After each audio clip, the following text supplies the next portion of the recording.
Hello friends, welcome to this YouTube channel. ये आज जो सेशन है हमारा वो टेस्ट पेपर का सल्यूशन है। टेस्ट पेपर आई होप आप लोगों को मिल गया था, संडे को अपलोड हो गया था दोनों ही टेलीग्राम चैनल पे, वीआईपीएम क्लासेस और रीजनिंग विद ऋषि सर। उसको अटेम्प्ट करना था आपको और उसके बाद में ये फर्स्ट पेपर है। इसको ऑफलाइन भी दे सकते थे, ऑनलाइन भी दे सकते थे, कहीं भी आपने दिया हो, लेकिन इसका सल्यूशन आज हम डिस्कस करेंगे। तो इस पेपर में हमने 3 सेक्शंस लिए थे। आर्टिकल डिटर्मिनर ग्रामर का सेक्शन था, एक ट्रांसलेशन का सेक्शन था और एक पैसेज था कॉम्प्रिहेंशन में से।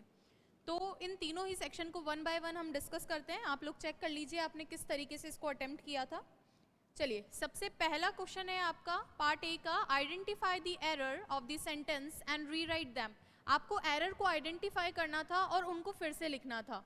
तो हमें एरर ढूंढनी है। कई बार क्या होता है कि अभी तो ऐसा नहीं हो सकता, लेकिन एक्टिव पैसिव के क्वेश्चन हो या आपके डायरेक्ट इनडायरेक्ट के क्वेश्चन हो तो हम क्या करते हैं कि डायरेक्ट को इनडायरेक्ट में चेंज कर देते हैं या एक्टिव को पैसिव में चेंज कर देते हैं। जबकि जो हमारे क्वेश्चन की डिमांड है वो कुछ ऐसी है कि इसमें आपको जो सेंटेंस आपको दिया है उसमें आप एरर आइडेंटिफाई करो और उसको रीराइट करो। तो ये चीज़ आपको एक ध्यान रखनी है।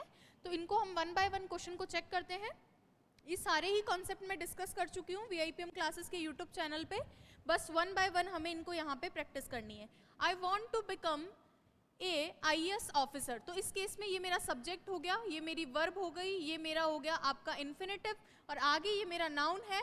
इस केस में अब मुझे बस ये देखना था कि ये जो आर्टिकल लगा हुआ है ये सही है या नहीं है। तो ये चीज़ आप लोगों को पहले ही बता चुके हैं कि आर्टिकल AN कहाँ पे आता है, जहाँ पे कैसा हो, सिंगुलर हो। नाउन मेरी कैसी हो, सिंगुलर हो। ऑफिसर लिख रखा है, ऑफिसर्स नहीं लिख रखा, तो सिंगुलर है, बिल्कुल सही है। काउंटेबल होनी चाहिए, तब A और N में से आता है काउंटेबल, जिसको काउंट किया जा सके। कैसे पता लगेगा, 1 2 3 लगा के देख लो, 1 ऑफिसर, 2 ऑफिसर, 3 ऑफिसर, तो बिल्कुल काउंटेबल है। अच्छा, अनकाउंटेबल के साथ नहीं लगता क्या? हाँ, जनरली अनकाउंटेबल के साथ में आर्टिकल नहीं लगता, स्पेसिफिक केसेस में लगता है, वो भी आप लोगों को बता चुकी हूँ। चलिए आगे, अब हमें ये देखना था कि इनडेफिनिट का केस है, बिल्कुल दुनिया के अंदर कई सारे हैं, उनमें से कोई एक। तो ये आर्टिकल A और N का मतलब क्या होता है, कोई एक। क्या होता है, कोई एक। तो कई सारे ऑफिसर में से ये कोई एक है, तो बिल्कुल एक है। अब ये देखना है कि वॉवल है या कॉन्सोनेंट है, वो हमें नियरेस्ट वर्ड से पता चलता है। नियरेस्ट वर्ड यहाँ पे IAS है, तो इसको अगर मैं लिख के चेक करूंगी तो ये कुछ ऐसा दिखेगा, IAS। इस केस में जो आंसर हमारा हो जाएगा वो क्या होगा, I want to become an IAS officer. Clear है ये चीज? इतनी सी चीज आपको बस समझनी थी, ये इसका आंसर हो जाएगा और कॉन्सेप्ट भी आप लोगों को सारा बता दिया है। नेक्स्ट क्वेश्चन देखिए। नेक्स्ट क्वेश्चन के अंदर लिख रखा है, I gave him HMT watch. तो सेम कॉन्सेप्ट है, सिंगुलर है, काउंटेबल है, इनडेफिनिट है। बस इतनी सी चीज आप लोगों को देखनी थी कि ये HMT को अगर मैं लिखूंगी तो कुछ इस तरीके का होगा, HMT। तो इस A से क्लियर हो गया कि ये कौन सा वाला केस है, ये वॉवल वाला केस है। कौन सा वाला केस है, वॉवल वाला केस है। बाकी सारी चीजें मेरी सेम है, सिंगुलर है, काउंटेबल है, इनडेफिनिट है। कि ये आई गेव हिम, मैंने उसको दिया, क्या दिया, एक HMT की वॉच दी। कई सारी HMT की वॉच है, उनमें से आपने कोई एक दी है। तो A और N का मतलब क्या होता है, कोई एक। आंसर इसका क्या हो जाएगा, आंसर आपका हो जाएगा I gave him an HMT watch.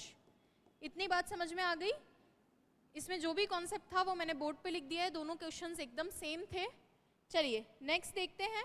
Next है आपका वी लिव इन दी राजस्थान। यहाँ क्या कॉन्सेप्ट है, यहाँ पे आपको कॉन्सेप्ट ये चेक करना था कि हमने बेसिक क्लास में देखा था कि जो प्रॉपर नाउन होती है वो आर्टिकल नहीं लेती है, तो कौन लेती है, कॉमन नाउन लेती है। डिफरेंस क्या है प्रॉपर और कॉमन नाउन में, तो मैंने एग्जाम्पल से समझाया था। जैसे मैं बोल रही हूँ बॉय, ठीक है, तो बॉय तो कोई सा भी हो सकता है, तो बॉय हो गया आपका कॉमन नाउन। और उसमें अगर मैं पर्टिकुलर जा रही हूँ, जैसे मैं बोल रही हूँ राम, तो अब ये मेरा प्रॉपर नाउन है। अच्छा, क्या केवल नाम ही होते हैं क्या? नहीं, उसमें थिंग्स भी हो सकती हैं। या फिर अगर मैं बात करूं आपका सिटी भी हो सकती है। जैसे मैं बोल रही हूँ सिटी, तो सिटी तो कॉमन नाउन है, लेकिन अगर मैं पर्टिकुलर सिटी का नाम बोल दूं जयपुर, तो ये क्या हो जाएगा, ये प्रॉपर नाउन हो जाएगा। तो इसके अंदर जो आपको कॉन्सेप्ट देखना था वो बस इतना ही देखना था कि जो प्रॉपर नाउन होते हैं, प्रॉपर नाउन 0 आर्टिकल लेते हैं। क्या लेते हैं, 0 आर्टिकल लेते हैं। बाकी जो स्पेशल केसेस थे वो भी हमने डिस्कस किया था कि कौन कौन आर्टिकल दी लेता है। कि हमारे जो माउंटेन पीक्स हैं वो नहीं लेते हैं, हमारी जो रेंजेस हैं वो लेती हैं माउंटेन्स की, आइलैंड्स लेते हैं, ओशन लेते हैं, वो सारे केस डिस्कस कर लिए थे। चलिए अब अगर इसके अंदर इसके आंसर की मैं बात करूं तो कॉन्सेप्ट इतना सा था, यहाँ पे आपको नहीं लगाना था, दी आर्टिकल नहीं लगाना था, वी लिव इन राजस्थान, और ये सही हो जाता। नेक्स्ट चेक करते हैं। इसके अंदर अब आपका जो नेक्स्ट चीज है वो कुछ ऐसी है, मैं ब्लू कलर से कॉन्सेप्ट लिख दूंगी और ये पीडीएफ भी डलवा दूंगी, तो आप देख लेना। कॉन्सेप्ट ब्लू कलर से लिख रखे हैं और आंसर्स आपके ब्लैक कलर से लिख रखे हैं। Titanic met with the accident in the Pacific Ocean. देखो एक चीज तो ये समझनी थी कि पहला कॉन्सेप्ट तो ये रहा कि मेरे जो ओशन है, मेरे रिवर है, मेरे डेजर्ट हैं या सी हैं, सी, डेजर्ट, ओशन, रिवर, ये क्या लेते हैं, आर्टिकल दी लेते हैं। कौन सा आर्टिकल लेते हैं, ये आर्टिकल दी लेते हैं। तो ये चीज़ तो आपको समझनी थी, ये चीज़ आप समझ गए, तो यहाँ तो सही लग रखा है। लेकिन जो चीज़ नहीं समझे थे वो यहाँ था कि यहाँ पे ये जो आर्टिकल दी लग रखा है, ये क्यों लग रखा है। किसी पर्टिकुलर एक्सीडेंट की बात नहीं कर रहे हो क्या, कोई एक, क्योंकि दुनिया में कई सारे एक्सीडेंट होते हैं, उनमें से ये कोई एक था। और सबसे बड़ी चीज़, कोई एक वाला कॉन्सेप्ट भी छोड़ो, मैं कह रही हूँ आर्टिकल दी जब लगता है जब आप उसको पहले से डिस्कस कर चुके हो या फिर इंट्रोड्यूस्ड हो। डिस्कस को मैं अच्छे शब्दों में बोलूँगी, इंट्रोड्यूस्ड हो, पहले से पता हो। क्या लिख सकते हैं, पहले से पता हो। अच्छा, ये एक्सीडेंट होने से पहले आपको पता था क्या इसके बारे में, नहीं पता था। तो अभी जो आर्टिकल्स होते हैं वो लिसनर के लिए होते हैं, सामने वाले के लिए होते हैं। आपके सामने अभी तक टाइटैनिक का कोई जिक्र नहीं हुआ, पहली बार इस एक्सीडेंट का जिक्र हुआ, तो ये फर्स्ट टाइम जब हिट हो रहा है तो फर्स्ट टाइम वाला आर्टिकल हम यहाँ पे लिखेंगे। कौन सा आर्टिकल, ए या एन में से लिखना था। एक्सीडेंट के ए को देखकर, एक्सीडेंट ए से स्टार्ट हो रहा है तो इसको चेक करके आप पता कर सकते हो कि ये वॉवल वाला केस है, और अगर ये वॉवल वाला केस है तो इसमें मुझे आंसर भी कौन सा वाला देना है, वॉवल वाला ही देना है। चलिए, टाइटैनिक, दो कॉन्सेप्ट इसमें हमने पढ़ लिए हैं, met with an accident in the Pacific Ocean, ये इसका आंसर हो जाएगा। ठीक है, चलिए, कहना क्या चाह रहा है ये, टाइटैनिक मैट, मैट मतलब मिला, मिला किससे मिला था, विद एन एक्सीडेंट, एक्सीडेंट से मिला था, इन दी पैसिफिक ओशन, इसका मतलब उसका एक्सीडेंट हुआ था। अब एक्सीडेंट से तो मिल नहीं सकते, लेकिन इंग्लिश के अंदर जो है क्लोजर मीनिंग पे जाना होता है आप लोगों को। चलिए नेक्स्ट चेक करते हैं, question number 5, cow has a tail. तो इस केस के अंदर भी अपन डिस्कस कर चुके हैं कि जो जनरल स्टेटमेंट होते हैं, तो कोई एक काऊ, अब ऐसा तो है नहीं कि कोई दुनिया की पर्टिकुलर गाय है उसी के पास पूंछ है, ये तो जनरल स्टेटमेंट है, जितनी भी काऊ होती है सबके पास में पूंछ होती है, ठीक है ना। तो ये केस भी हम डिस्कस कर चुके हैं कि ये जनरल स्टेटमेंट है, और जनरल स्टेटमेंट है तो किसी एक की बात कर रहे हो, पर्टिकुलर की बात नहीं कर रहे हो। द नहीं आ सकता, द क्यों नहीं आ सकता, क्योंकि पर्टिकुलर नहीं है, पर्टिकुलर नहीं है तो द भी नहीं है। अच्छा, कैसा है, ये एक कॉमन बात है, जनरल स्टेटमेंट है तो आर्टिकल ए या एन में से आपको लिखना था कोई एक, इसका मतलब क्या होता है, कोई एक। और द का मतलब क्या होता है, जो, ये भी देख लेना, द का मतलब क्या होता है, द का मतलब होता है जो, और इसका मतलब क्या होता है, कोई एक। ये चीज आप बस ध्यान रखना। चलिए आगे अपन चेक करते हैं, इसका आंसर क्या हो जाएगा, a cow has a tail. अब देखो पूंछ के लिए भी अ टेल आया है कि कोई एक, क्योंकि कई सारी पूंछ है, सिंगुलर है, काउंटेबल है, इनडेफिनेट है, इस केस में यहाँ भी ए लिख दिया है। तो ध्यान रखना, नाउन के लिए आर्टिकल्स आते हैं, ऑब्जेक्टिव के लिए आते हैं तो आर्टिकल दी आता है ऑब्जेक्टिव के लिए, और वो भी क्या बताता है, पूरे समूह को बताता है, पूरे ग्रुप को बताता है। जैसे कि हमने क्लासेस में जो आर्टिकल वाली की थी उनमें देखा था, द रिच, द पुअर, तो क्या होता है, वो पूरे रिच कम्युनिटी को बता रहा है, द पुअर पूरी पुअर कम्युनिटी को बता रहा है, तो उस केस में वो आर्टिकल दी लेता है, ठीक है। चलिए इतना से बात समझ में आ गई। अब नेक्स्ट क्वेश्चन है, question number 6, half kilo is enough for me. क्या कॉन्सेप्ट था इसमें, आपको बताया था कि कोई भी क्वांटिटी है, जैसे अपन जनरली, मैं कह रही हूँ चीज़ों को जनरल जो स्टेटमेंट हम बोलते हैं उससे रिलेट कर लो, सब चीज़ें आसान होगी। जैसे आप बोलते हो half an hour, half an hour, उससे रिलेट करके देखो, क्यों बोलते हो आप, एक आर है, एक क्या है, एक घंटा है, उसका आधा, इस हाफ एन आवर का मतलब क्या होता है, आधा घंटा। कितना घंटा, आधा घंटा। और इसको लिखने के लिए ये एन बीच में क्यों आता है, ये इसलिए आता है क्योंकि हम ये कहते हैं कि ये पूरा घंटा था, उस पूरे घंटे को जब आप एक बोलोगे, इसको कोई एक घंटे में से ही तो आधा दोगे, तो घंटे के पास में जब तक एक नहीं लगेगा तब तक आधा कैसा। याद करने की चीज बता रही हूँ ये, कि हाफ एन आवर में कैसे याद रखोगे कि एन हाफ, ये नहीं होता है, क्या नहीं होता है, एन हाफ आवर नहीं होता है, एन हाफ आवर नहीं होता है, हाफ एन आवर होता है। क्यों होता है ऐसा, इसको याद करने की चीज आपको ये बताई जा रही है कि जो ये एक घंटा है, एक घंटे में से ही तो आधा दोगे, तो इसको तो एक बनाओ। एक कैसे बनाते हो, क्योंकि आप जानते हो कि आर्टिकल ए और एन एक को दिखाते हैं, कोई एक चीज को दिखाते हैं, तो उस तरीके से इसको आप याद रख सकते हो। इतनी बात समझ में आई। अब आपको जो नेक्स्ट चीज देखनी है वो कुछ ऐसी देखनी है कि यहाँ पे ए और एन में से कोई भी चीज आ सकती है। ए और एन में से आ सकती है तो वो वॉवल और कॉन्सोनेंट की वजह से चेक करोगे। यहाँ पे मेरे पास आर था और आर को कुछ इस तरीके से अगर मैं लिखती हूँ तो वॉवल का साउंड था, इसलिए एन लगा दिया था। यहाँ पे मेरे पास किसका साउंड है? किलो। यहाँ पे किसका साउंड है? किलो का साउंड है। और किलो आप जानते हो किसको दिखाता है? किलो अपने कॉन्सोनेंट को दिखाता है, व्यंजन को दिखाता है। तो यहाँ पे तो आर्टिकल ए ही आएगा। तो लिख देते हैं half a kilo is enough for me. Clear है यहाँ तक की बात? तो ये कुछ हमने क्वेश्चंस किए थे आर्टिकल्स के। आई होप आप लोगों को यहाँ तक की बात समझ में आ रही है। नेक्स्ट क्वेश्चन देखिए। नेक्स्ट क्वेश्चन आपका लिख रखा है a Italian came to see me an hours ago. अब मेरे को आप लोगों से डिस्कस करने का टाइम नहीं है। इसलिए टाइम नहीं है क्योंकि ये डिस्कशन आप लोगों के साइड से नहीं है। ये डिस्कशन आपको तो इसको आंसर करना था, आप अपना काम कर चुके हो। अब ये वन वे है, मुझे सिर्फ डिस्कस करके आप लोगों को ये बताना है कि सही आंसर्स क्या है। इसलिए आप लोगों के रिस्पॉन्स अभी आप दे चुके हो टेस्ट पेपर में। A Italian came to see me an hours ago. इसमें आपको इतना सा कॉन्सेप्ट ध्यान में रखना था कि यहाँ पे आप इसको पढ़ लेते ढंग से तो भी काम बन जाता।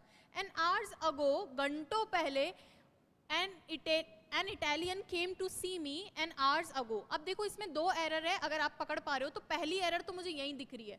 पहली एरर तो मुझे यहीं दिख रही है कि इटालियन को आप कैसे लिखोगे? इटालियन को कैसे लिखोगे? इटालियन। तो कॉन्सेप्ट कौन सा वाला है? कॉन्सेप्ट आपका आर्टिकल ए लगेगा या एन लगेगा? तो ये चीज तो क्लियर हो गई कि आर्टिकल मेरा कौन सा वाला लगेगा? आर्टिकल मेरा लगेगा एन वाला। तो ये तो पहला कॉन्सेप्ट है। सेकंड कॉन्सेप्ट इसके अंदर क्या है? सेकंड कॉन्सेप्ट है, यहाँ देखो आपको बताया था कि आर्टिकल ए और एन, आर्टिकल ए और एन तब आते हैं जब सिंगुलर हो, इंडेफिनिट हो और इसके साथ में कैसा हो? इसके साथ में आपका काउंटेबल हो। आर्ट्स तो यहाँ पे प्लूरल है तो इसके साथ में आर्टिकल एन तो नहीं आ सकता। तो दो ऑप्शन है आपके साथ, या तो इसको प्लूरल रखो और आर्टिकल एन को हटा दो, या सेकंड ऑप्शन आपके पास ये है कि इसको सिंगुलर रखा रहने दो और यहाँ से ऐसा हटा दो। ठीक है ना? तो क्या है, यहाँ मैं कॉन्सेप्ट लिख देती हूँ कि काउंटेबल सिंगुलर के साथ में, काउंटेबल भी हो और सिंगुलर भी हो, तब हम आर्टिकल ए और एन को यूज करते हैं। ठीक है? यहाँ पे ये सिंगुलर नहीं है, सिंगुलर नहीं है तो फिर या तो इसको सिंगुलर बनाओ और प्लूरल रखना है तो इस आर्टिकल को हटा दो। दोनों में से एक चीज कोई आपको करनी है। आंसर अपन इसका लिख देते हैं। दोनों ही केस आपको समझने थे, दो इसके अंदर एरर थी। An Italian came to see me an hour ago कर दो या आर्स अगो, घंटों पहले आया था या एक घंटे पहले आया था, वो चीज आपको डिसाइड करनी है। दोनों में से कुछ भी लिख सकते हो। ट्रांसलेशन इसका क्या है? एक इटालियन, एन इटालियन में वो इटली व्यक्ति है, इटली का कोई व्यक्ति है, केम टू सी, मेरे को देखने। अब देखने तो क्या ही आया है? मिलने आया है। तो इसको आपको उसके पीछे वाली बात समझनी थी कि केम टू सी का मतलब मुझसे मिलने आया है। एन आर अगो, एक घंटे पहले मुझसे एक इटालियन जो है मिलने आया था, पास्ट के अंदर है। चलिए नेक्स्ट क्वेश्चन देखिए। नेक्स्ट क्वेश्चन के अंदर क्या लिख रखा है? He is most handsome boy. ये कॉन्सेप्ट भी आप लोगों को बताया जा चुका है। क्या कॉन्सेप्ट होता है? कॉन्सेप्ट आपका ये कहता है कि सुपरलेटिव डिग्री कौन सा आर्टिकल लेती है? आर्टिकल दी लेती है। इंपॉर्टेंट है ये। सुपरलेटिव डिग्री क्या लेती है? आर्टिकल दी लेती है। इंपॉर्टेंट है ये, इस चीज को ध्यान रखना। तो इसका आंसर क्या हो जाएगा? ये तो सभी ने सही किया होगा। He is the most handsome boy. अच्छा, एक कॉन्सेप्ट इसके साथ में याद आ रहा है, उसको मैं यहां लिख देती हूं नोट पैड पे। दो चीजें होती है, एक तो होता है ही इज मोस्ट हैंडसम और एक होता है he is the most handsome boy. अब आपको ये डिसाइड करना है कि कौन सा वाला होगा। कैसे? देखो, इस केस के अंदर कौन सा वाला सही है? दोनों ही सही है। दोनों ही सही है। तो यहाँ पे ये भी तो सुपरलेटिव की तरह दिख रहा है, तो यहाँ पे आर्टिकल दी क्यों नहीं लगाया? तो ध्यान रखना यहाँ पे आर्टिकल दी नहीं आएगा। यहाँ पे आर्टिकल दी क्यों नहीं आएगा? इसलिए नहीं आएगा, क्यों? क्योंकि आर्टिकल दी आता है नाउन के लिए और आगे मेरे पास नाउन नहीं है, यहाँ कोई नाउन नहीं है, ये मेरा एडजेक्टिव हो गया। तो जब नाउन ही नहीं है, ये मेरा एडवर्ब की तरह यहाँ पे काम कर रहा है, तो इस एडवर्ब को यहाँ पे आर्टिकल दी की जरूरत नहीं है क्योंकि आगे नाउन ही नहीं है। चलिए यहाँ पे ये किस तरीके का काम कर रहा है? यहाँ पे भी ये एडजेक्टिव है, यहाँ पे भी ये एडवर्ब है, लेकिन ध्यान देना यहाँ पे आगे नाउन दे रखी है और जब नाउन है तभी तो आर्टिकल आएगा, तो ये सही है। ये वाले केस में द आर्टिकल नहीं आएगा। एग्जाम में पूछा जा सकता है फर्स्ट वाला ऑप्शन आपसे कि he is the most handsome, तो ये गलत हो जाएगा। क्यों गलत हो जाएगा? क्योंकि आगे नाउन नहीं दे रखा है। क्लियर है इतनी बात? चलिए नेक्स्ट चेक करते हैं हम question number 9। The breakfast is ready for us. तो इस केस के अंदर क्या होगा ये भी देख लेते हैं। ब्रेकफास्ट, लंच, डिनर, या मैं इनको बोल सकती हूँ मील्स। ये कॉन्सेप्ट पढ़ चुके हैं आप लोग कि मील्स जो होते हैं, हमारे जो भोजन के मील्स रहते हैं, ये जीरो आर्टिकल लेते हैं। क्या लेते हैं? Zero article. कब तक जीरो आर्टिकल लेते हैं? जब तक कि वो कोई इवेंट नहीं है ना, कोई इवेंट या ओकेजन नहीं है। अच्छा, ये इवेंट ओकेजन वाला केस कौन सा था, उसका एग्जाम्पल मैं यहाँ लिख देती हूँ। जैसे they invited me for a dinner. अब ये डिनर खाने के लिए नहीं है, ये एक ओकेजन है, एक इवेंट है, इसलिए इस केस में आर्टिकल ए लगा दिया है। अदरवाइज जो मील्स होते हैं वो जीरो आर्टिकल लेते हैं, उनको आर्टिकल की जरूरत नहीं होती है। तो ये इसका एक्सेप्शन है, इसलिए मैंने यहाँ पे लिख दिया है। अब इसका आंसर क्या हो जाएगा? तो ये जीरो आर्टिकल लेता है तो इसको आर्टिकल की जरूरत नहीं है, तो आंसर में बस इतना से चेंज करना था। Breakfast is ready for us. चलिए नेक्स्ट है ही हैज बॉट पियानो। देखो अब दो चीजें दिमाग में आ रही है क्योंकि दोनों कॉन्सेप्ट हम लोग पढ़ चुके हैं कि यहाँ आर्टिकल दी आएगा या आर्टिकल ए आएगा। मैं कॉन्सेप्ट इधर लिख देती हूँ, फिर हम इसके आंसर पे चलेंगे।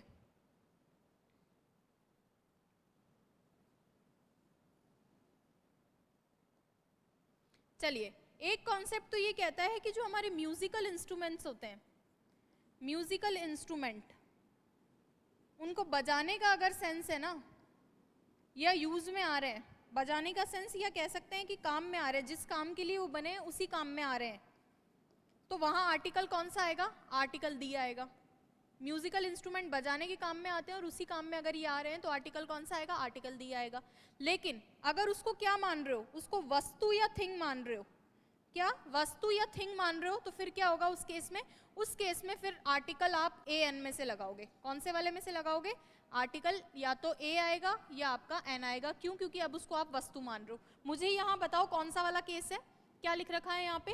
He has bot piano. अभी आपने ये एक चीज खरीदी, उसको बजा नहीं रहे हो। अगर आप उस पियानो को बजा रहे होते तो मैं आर्टिकल दी लगाती, लेकिन आपने उसको वस्तु मानकर, एक थिंग मानकर खरीदा है, तो फिर आर्टिकल ए एन में से चूज करना है। पी को देखते हुए क्लियर हो गया, कॉन्सोनेंट वाला केस है तो आर्टिकल ए आ जाएगा। He has bought a piano. अच्छा, दी वाला एक एग्जाम्पल लिख देती हूं मैं यहाँ पे। दी के लिए यहाँ एग्जाम्पल लिख रही हूं मैं, जो हमने पहला वाला केस देखा था म्यूजिकल इंस्ट्रूमेंट वाला। He is playing the piano, तब यहाँ आर्टिकल दी आता। पियानो यहाँ भी है, पियानो वहाँ भी है, बस उसके यूज को देखकर हमने उसको डिफरेंशिएट कर दिया। चलिए नेक्स्ट क्वेश्चन चेक करते हैं। क्वेश्चन नंबर 11, ही लॉज्ड ए FIR। तो इस केस में भी हमें देखना है कि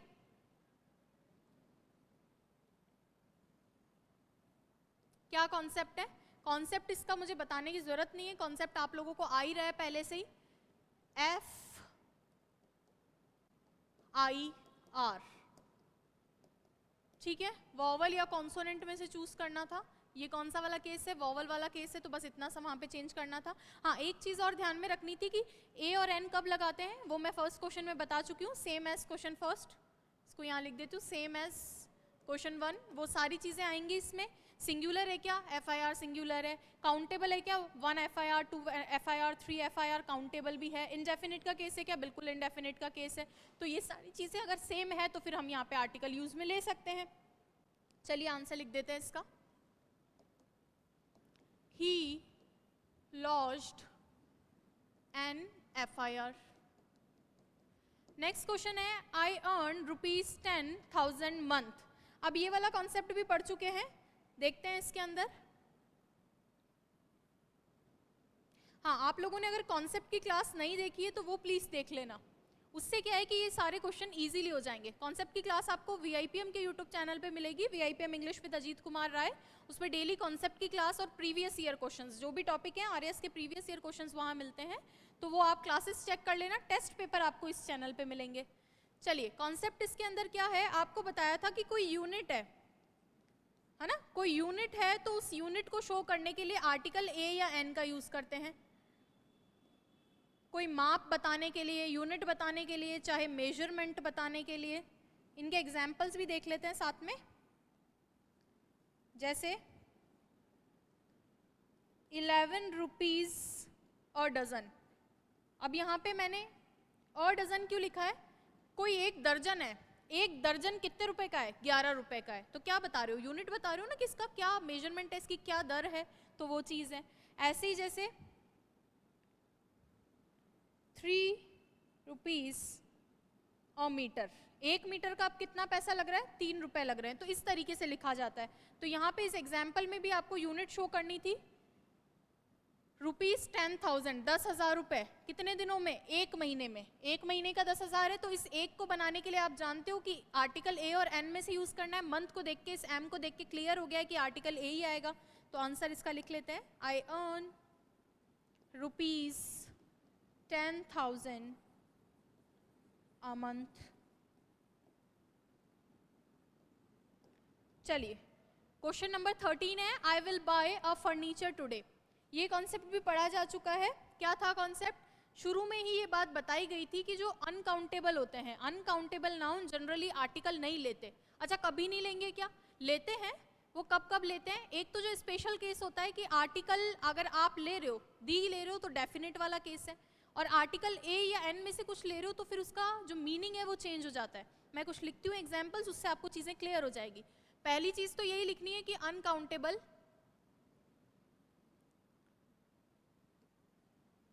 अनकाउंटेबल नाउन आर्टिकल, जनरली लिख देती हूँ, जनरली आर्टिकल नहीं लेते। अनकाउंटेबल नाउन जनरली आर्टिकल नहीं लेते। अच्छा, 2 केसेस है जब वो ले सकते हैं। आर्टिकल दी कब लेते हैं, जब डेफिनेट का केस है, कोई चीज निश्चित है, ठीक है। और A N में से कब लेते हैं, मीनिंग चेंज। मीनिंग चेंज का एक एग्जाम्पल लिख देती हूँ।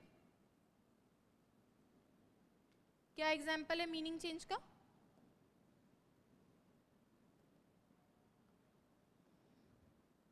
अ पिटी या अ हेल्प, जरूरत की कोई चीज हो जाएगी। अब ये कोई वस्तु है, जरूरत की कोई चीज है ना, कोई नीडेड थिंग है। ये क्या है, नीडेड थिंग है। चलिए, ये इसी का ही एक्सटेंशन है ना, इस चीज को देख लेना आप एक बारी।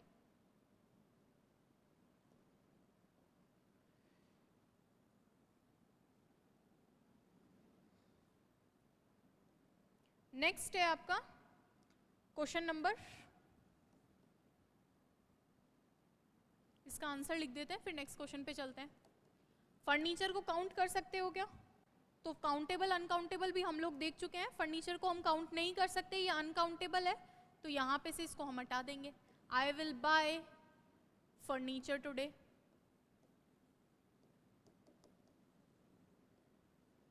हाँ, काउंटेबल अनकाउंटेबल का कॉन्सेप्ट मैं यहाँ लिख देती हूँ एक बारी।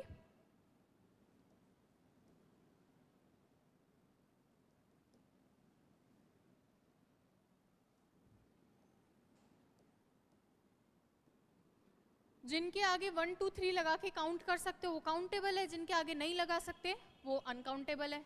फर्नीचर काउंटेबल के अनकाउंटेबल, फर्नीचर अनकाउंटेबल है। 1 फर्नीचर 2 फर्नीचर नहीं होता, क्या होता है, 1 चेयर 2 चेयर होता है। चलिए, ऐसे ही एडवाइस,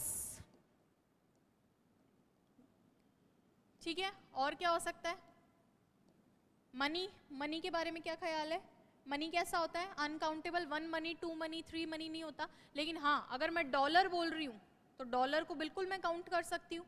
मैं रुपी बोल रही हूँ तो रुपी को मैं काउंट कर सकती हूँ।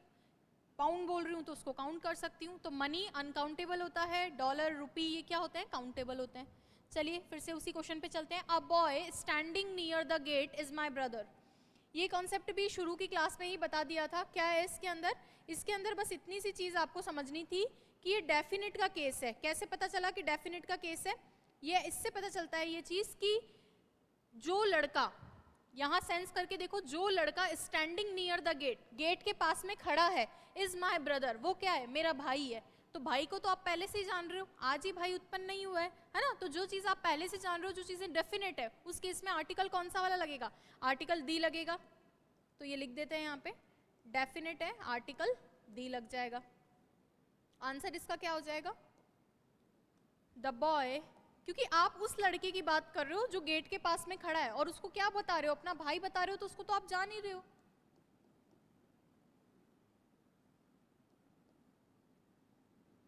अब आगे जो भी है वो देख लेना। चलिए नेक्स्ट क्वेश्चन है आपका, क्वेश्चन नंबर 15। इसमें लिख रखा है ही इज द हिटलर। ये दो कॉन्सेप्ट थे, एक साथ बताए गए थे जो क्लास ली थी उसके अंदर, कि एक तो होता है टाइटल देना, एक क्या होता है? टाइटल देना। अगर आप किसी को टाइटल दे रहे हो तो टाइटल देने के केस में तो आप उसमें आर्टिकल दी लगाओगे, लेकिन आप उसको टाइटल नहीं बता रहे हो, आप उसको टाइटल नहीं दे रहे हो, आप उसको किसी के जैसा पर्सन बता रहे हो, तो आर्टिकल ए या एन में से लगेगा। एग्जाम्पल लिख देती हूँ, क्लियर हो जाएंगी चीजें। टाइटल दे रहे हो तो आर्टिकल कौन सा आएगा? दी आएगा। ठीक है, जैसे ही इज, या वही एक उसी एग्जाम्पल को काम में ले लेते हैं जो पूछा हुआ है आरपीएससी ने। Kalidas is the Shakespeare of India. अब यहाँ पे देखो, शेक्सपियर से पहले क्या लगाया? आर्टिकल दी लगाया। क्यों? क्योंकि वो टाइटल बन गया है। वो क्या बन गया है? टाइटल बन गया है। किसी को आप टाइटल दे रहे हो। इस वाले केस में ये टाइटल नहीं बन रहा है, तो ये टाइटल नहीं है, ये आप बोल रहे हो person like, a person like, Hitler के जैसा पर्सन है। किसके जैसा? हिटलर के जैसा।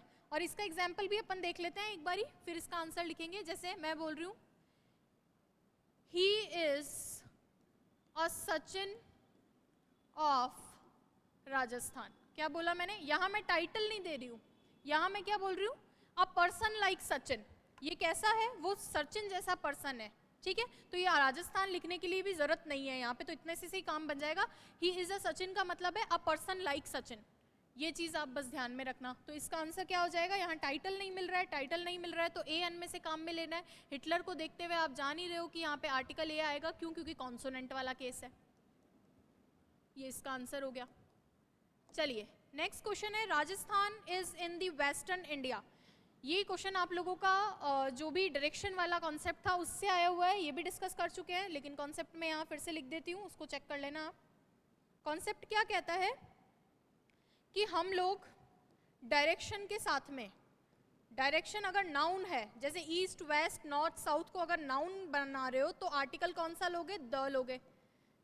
अच्छा, ईस्ट, वेस्ट, नॉर्थ, साउथ को अगर आप एडजेक्टिव बना रहे हो तो आर्टिकल कौन सा लोगे? प्रॉपर नाउन का अगर प्रॉपर नाउन का एडजेक्टिव बन रहा है तो हम आर्टिकल नहीं लेंगे, कॉमन नाउन का बन रहा है तो आर्टिकल लेंगे। अब ये प्रॉपर कॉमन बड़ा कंफ्यूजन है, मैं लिख देती हूँ, ध्यान देना। अगर प्रॉपर नाउन का बन रहा है ये एडजेक्टिव, कौन? ये डायरेक्शन अगर प्रॉपर नाउन के क्या बन रहे हैं? एडजेक्टिव बन रहे हैं, उनकी विशेषता बता रहे हैं, तो यहाँ पे कुछ नहीं लगेगा। ठीक है, और कॉमन नाउन की बता रहे हैं तो फिर यहाँ पे क्या लगेगा? बिल्कुल, अगर कॉमन नाउन का एडजेक्टिव बन रहा है तो बिल्कुल लगेगा। कौन सा आर्टिकल लगेगा? आर्टिकल दी ही लगेगा। ये चीज भी एग्जाम्पल मैं इसका इधर लिख देती हूँ, ध्यान देना। प्रॉपर नाउन, कॉमन नाउन का मतलब, प्रॉपर नाउन जैसे मैं बोल रही हूँ साउथ इंडिया, तो इंडिया क्या है मेरा? कैसा नाउन है? प्रॉपर नाउन है, मैंने पर्टिकुलर कंट्री को नाम दे दिया, तो यहाँ पे फिर द साउथ इंडिया नहीं आएगा। और कॉमन नाउन वाले केस में जैसे मैं बोल रही हूँ नदर्न पार्ट, अब इसको मैंने बनाया है एडजेक्टिव नदर्न पार्ट, लेकिन पार्ट मेरा कैसा है? कॉमन नाउन है।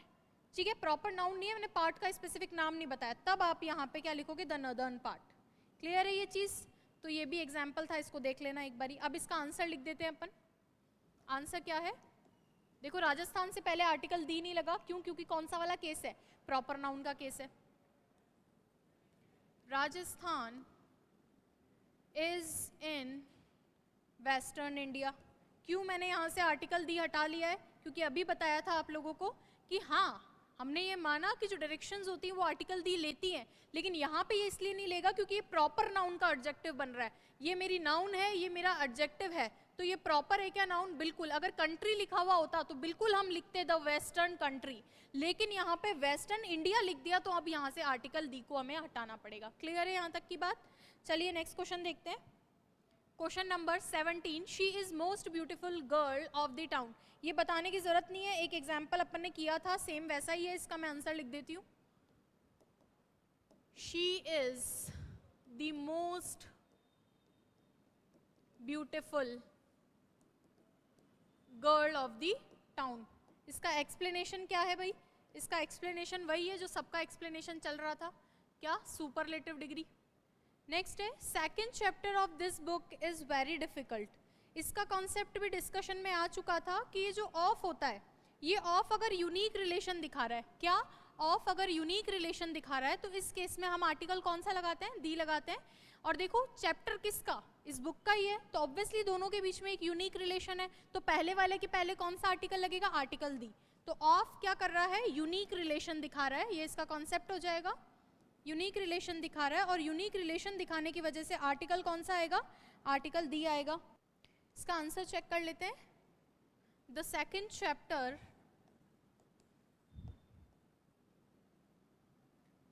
Of this book is very difficult, तो ये तो एज इट इज आ जाएगा। बस जो समझने की चीज थी कि ये ऑफ जब यूनिक रिलेशन बनाता है तो पहले वाले से पहले आर्टिकल कौन सा आता है? आर्टिकल दी आता है। नेक्स्ट क्वेश्चन देखिए। नेक्स्ट क्वेश्चन है, the length of this piece is 1.5 metres. तो ये भी सेम कॉन्सेप्ट डिस्कशन में आ चुका था। क्या था इसका कॉन्सेप्ट? वो एक बारी देख लेते हैं। इसमें हम लोगों ने कहा था कि the length of this book, जब कभी हमें 1.5 दिखाना हो, 1.5 या 2.5 दिखाना हो, 2.5, तो ध्यान रखना ये जो आधा होता है, इस आधे को भी तो हमें एक से ही लेना है, तो इस एक से लेना है तो उस एक को लाना पड़ेगा। और एक यहाँ पे आर्टिकल में कौन दिखाता है? या तो ए दिखाता है, या फिर कौन दिखाता है? या फिर एन दिखाता है। अगर वॉवल है तो एन दिखा देगा, और कॉन्सोनेंट है तो ए दिखाएगा।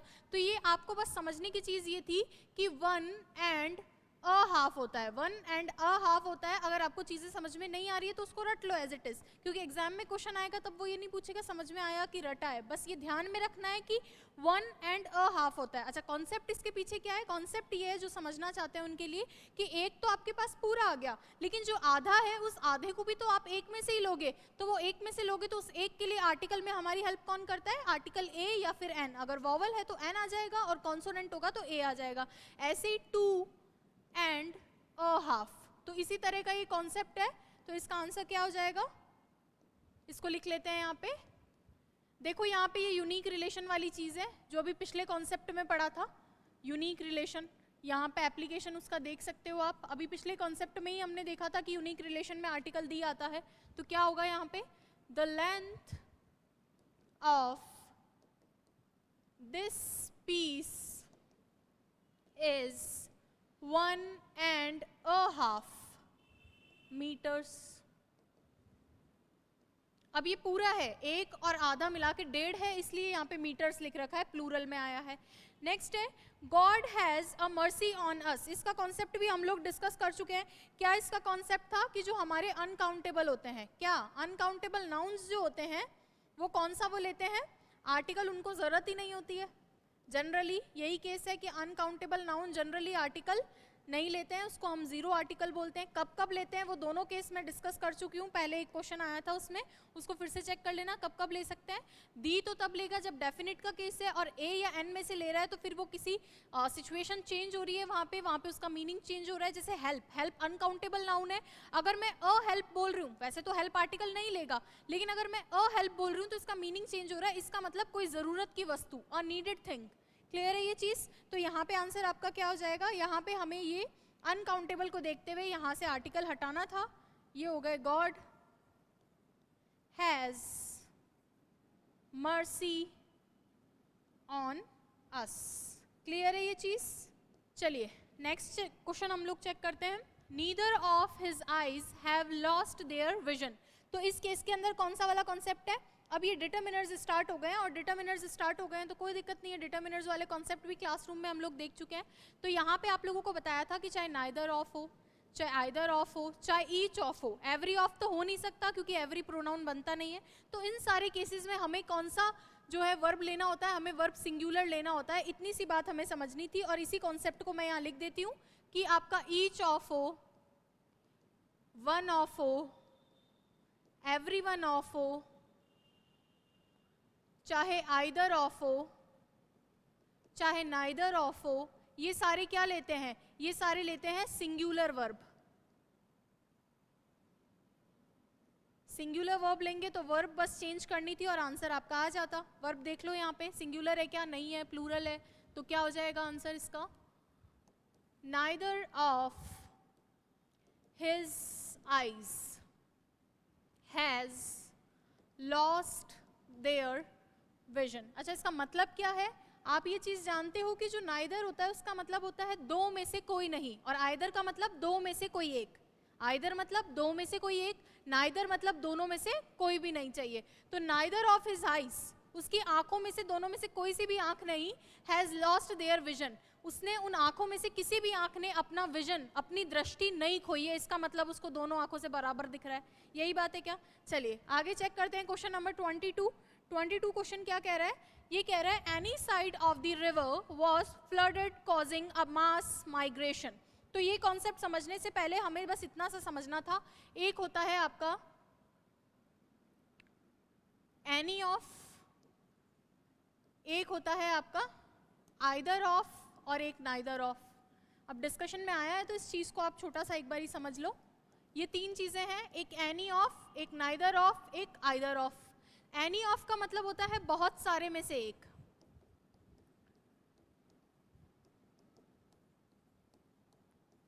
कोई एक। ये भी क्या लेता है, सिंगुलर वर्ब लेता है। चलिए, आइदर ऑफ का मतलब दो में से कोई एक, ये भी सिंगुलर वर्ब लेता है। और नाइदर ऑफ का मतलब भी अभी बताया था, दो में से कोई नहीं, ये भी सिंगुलर वर्ब लेता है। ये लिखने का मतलब यहाँ पे क्या है, मैं बस इतना जानना चाहती हूँ कि अगर एक रिवर की मैं बात कर रही हूँ तो रिवर के कितने साइड्स होते हैं। भाई रिवर आप सोचो एक बारी, रिवर के कितने साइड्स होते हैं। आगे पीछे उसके लेंथ वाले एरिया को मैं छोड़ दूं, क्यों? क्योंकि तो पता नहीं है आगे समुद्र में जाके मिलेगी, तो उसके एंड की हम बात नहीं कर रहे हैं, उसके ओरिजिन और एंड की बात नहीं कर रहे हैं, साइड्स की बात कर रहे हैं, किनारों की बात कर रहे हैं कि रिवर में कितने किनारे होते हैं। दो ही किनारे होते हैं, दो से ज्यादा तो होते नहीं है। तो दो किनारों की अगर बात हो रही है तो आप मुझे बताइए एनी ऑफ सही है या आइदर ऑफ सही है। दो की बात है, दो में से चूज करना है तो आइदर ऑफ सही रहेगा, दो में से ज्यादा से चूज करना होता तो एनी ऑफ सही रहता। अब क्वेश्चन पे आ जाओ, क्वेश्चन में क्या लिखा हुआ था कि any of the river was flooded causing a mass migration. Any side of the river was flooded causing a mass migration.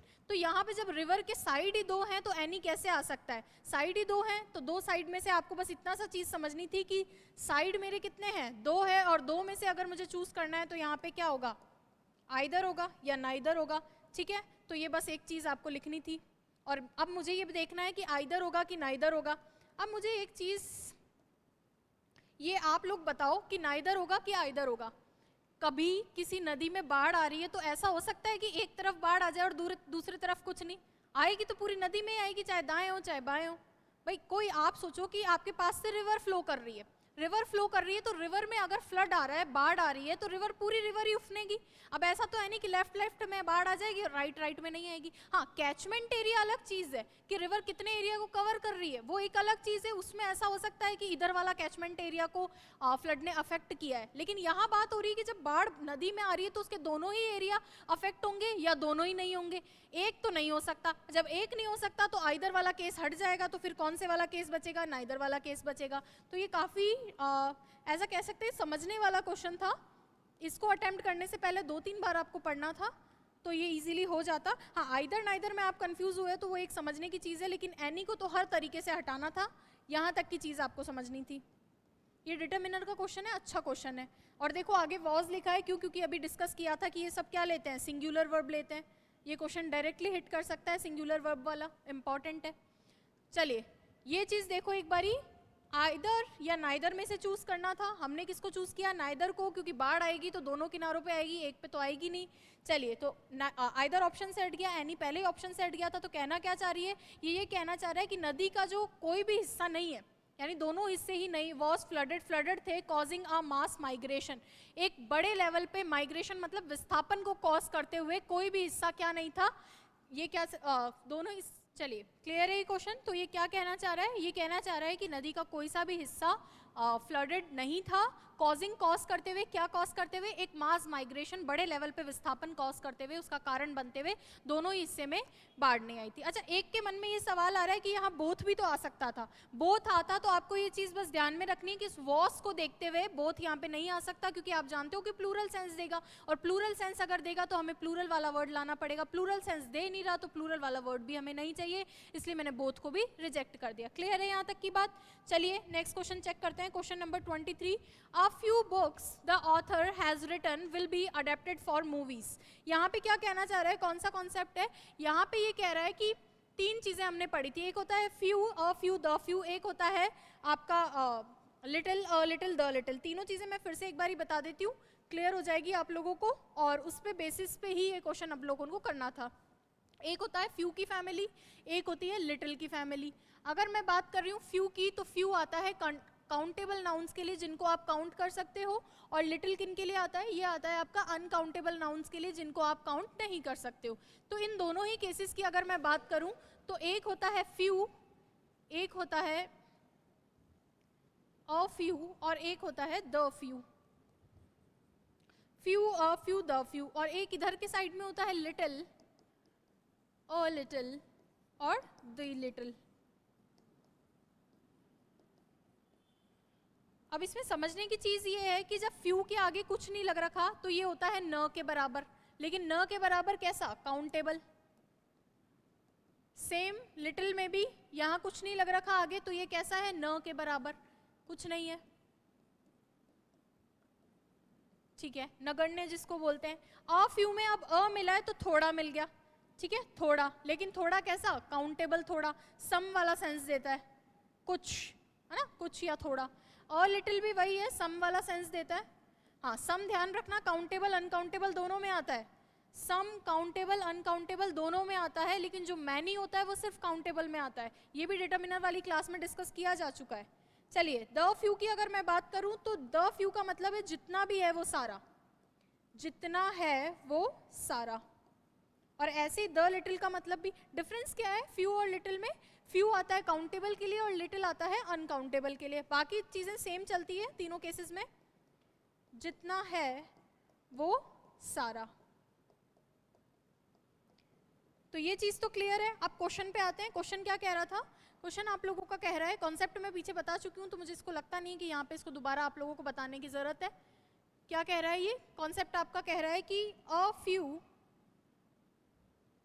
Books the author has written, author ने लिखी है, तो वो किताबों की बात कर रहा है जो ऑथर ने लिखी है, will be adapted for movies, movies के लिए अडेप्ट की जाएंगी।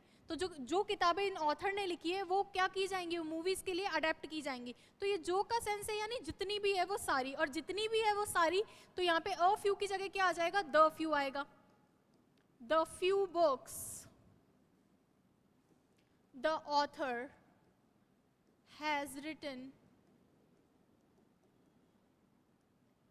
will be adapted for movies। अब इसमें एक केस और आता है कि दिमाग में ये क्वेश्चन आ रहा है कि यहाँ पे ऐसा भी तो हो सकता था कि अ फ्यू ही आता, हाँ अ फ्यू आ सकता था, लेकिन सिचुएशन बदल जाती। तब ऑथर ने जो किताबें लिखी हैं उनमें से कुछ, a few of the books, उनमें से कुछ, और कौन सी books, written by the author, और आगे जो सेंटेंस है वो सेम आ जाएगा। तब इस केस में अ फ्यू सही होता, तो मैंने अ फ्यू वाला सेंटेंस भी लिख दिया है और द फ्यू वाला तो करेक्ट कर ही दिया है। देखो दोनों में डिफरेंस है, पहले केस में कह रहा है कि द फ्यू बुक्स, वो जितनी बुक्स उसने लिखी, किसने, ऑथर ने, जितनी लिखी वो सारी विल बी अडेप्टेड, अडेप्ट की जाएगी, किसके लिए, मूवीज के लिए। और सेकंड केस में कह रहा है अ few of the books, books में से, अ फ्यू मतलब कुछ, सम वाला सेंस है, रिटन बाय ऑथर, ऑथर ने जो बुक्स लिखी उनमें से कुछ अडेप्ट की जाएंगी, किसके लिए, मूवीज के लिए। लिखने का फर्क था, इसलिए अ फ्यू और द फ्यू को आपको केयरफुली पढ़ना है। चलिए नेक्स्ट क्वेश्चन देखते हैं। Being insensitive to the feeling of his parents, Ram had a little concern for them. देखो इसको सेंस से करना था, सेंस कॉन्सेप्ट सेम ही है, little a little the little अभी बताया था, दोबारा बताने की जरूरत नहीं है मुझे, बस इसको सेंस से करना था। सेंस क्या कह रहा है, और सेंस तब तक नहीं आएगा जब तक आप इंग्लिश को लैंग्वेज मान के नहीं पढ़ोगे, इसलिए लैंग्वेज मान के ही इसको पढ़ना है। ये तो टेम्परेरी चीज़ें हैं कि मैंने यूट्यूब पे सिलेबस आपको करवा दिया या इसके क्वेश्चन प्रैक्टिस करवा दिए, इससे काम बन जाएगा, लेकिन एक एक्सटेंड तक ही काम बनेगा, कंप्लीटली आपका काम नहीं बन सकता क्योंकि आप सेंस करने में भी एबल नहीं हो। being insensitive to the feeling of his parents, उसके पेरेंट्स की फीलिंग के प्रति इनसेंसिटिव होते हुए, क्या लिख रखा है यहाँ पे, देखो बीइंग का मतलब यहाँ पे क्या है, होते हुए, पार्टिसिपल है, होते हुए, सेंस कर लो आंसर आ जाएगा होते हुए। क्या होते हुए, इनसेंसिटिव टू, किसके प्रति इनसेंसिटिव हो रहे हो, the feeling of his parents, उसके पेरेंट्स की फीलिंग के प्रति इनसेंसिटिव, मतलब उधर ध्यान ही नहीं दे रहे हो उन फीलिंग्स के प्रति। Ram had a little concern for them, अब जब उसके पास इनसेंसिटिव व्यक्ति है, जब उसके पास फीलिंग ही नहीं है किसी के प्रति, अपने पेरेंट्स के प्रति उसके पास फीलिंग ही नहीं है, तो क्या वो उन लोगों के लिए कंसर्न रखेगा, क्या कंसर्न नहीं रखेगा। कैसा कंसर्न रखेगा, न के बराबर कंसर्न रखेगा। क्यों न के बराबर रख रहा है, क्योंकि क्वेश्चन आपको पहले ही बता चुका है कि वो कैसा आदमी है, वो इनसेंसिटिव है, तो वो तो अ लिटिल नहीं रखेगा, अब तो वो कैसी रखेगा, अब तो वो लिटिल रखेगा। क्यों, क्योंकि वो इनसेंसिटिव आदमी है, तो न के बराबर रखेगा, और अगर न के बराबर रखेगा तो फिर यहाँ पे अ लिटिल की जगह लिटिल आना चाहिए था। इतना सा करते ही आप लोगों का आंसर आ जाता। चलिए लिख लेते हैं इसको भी।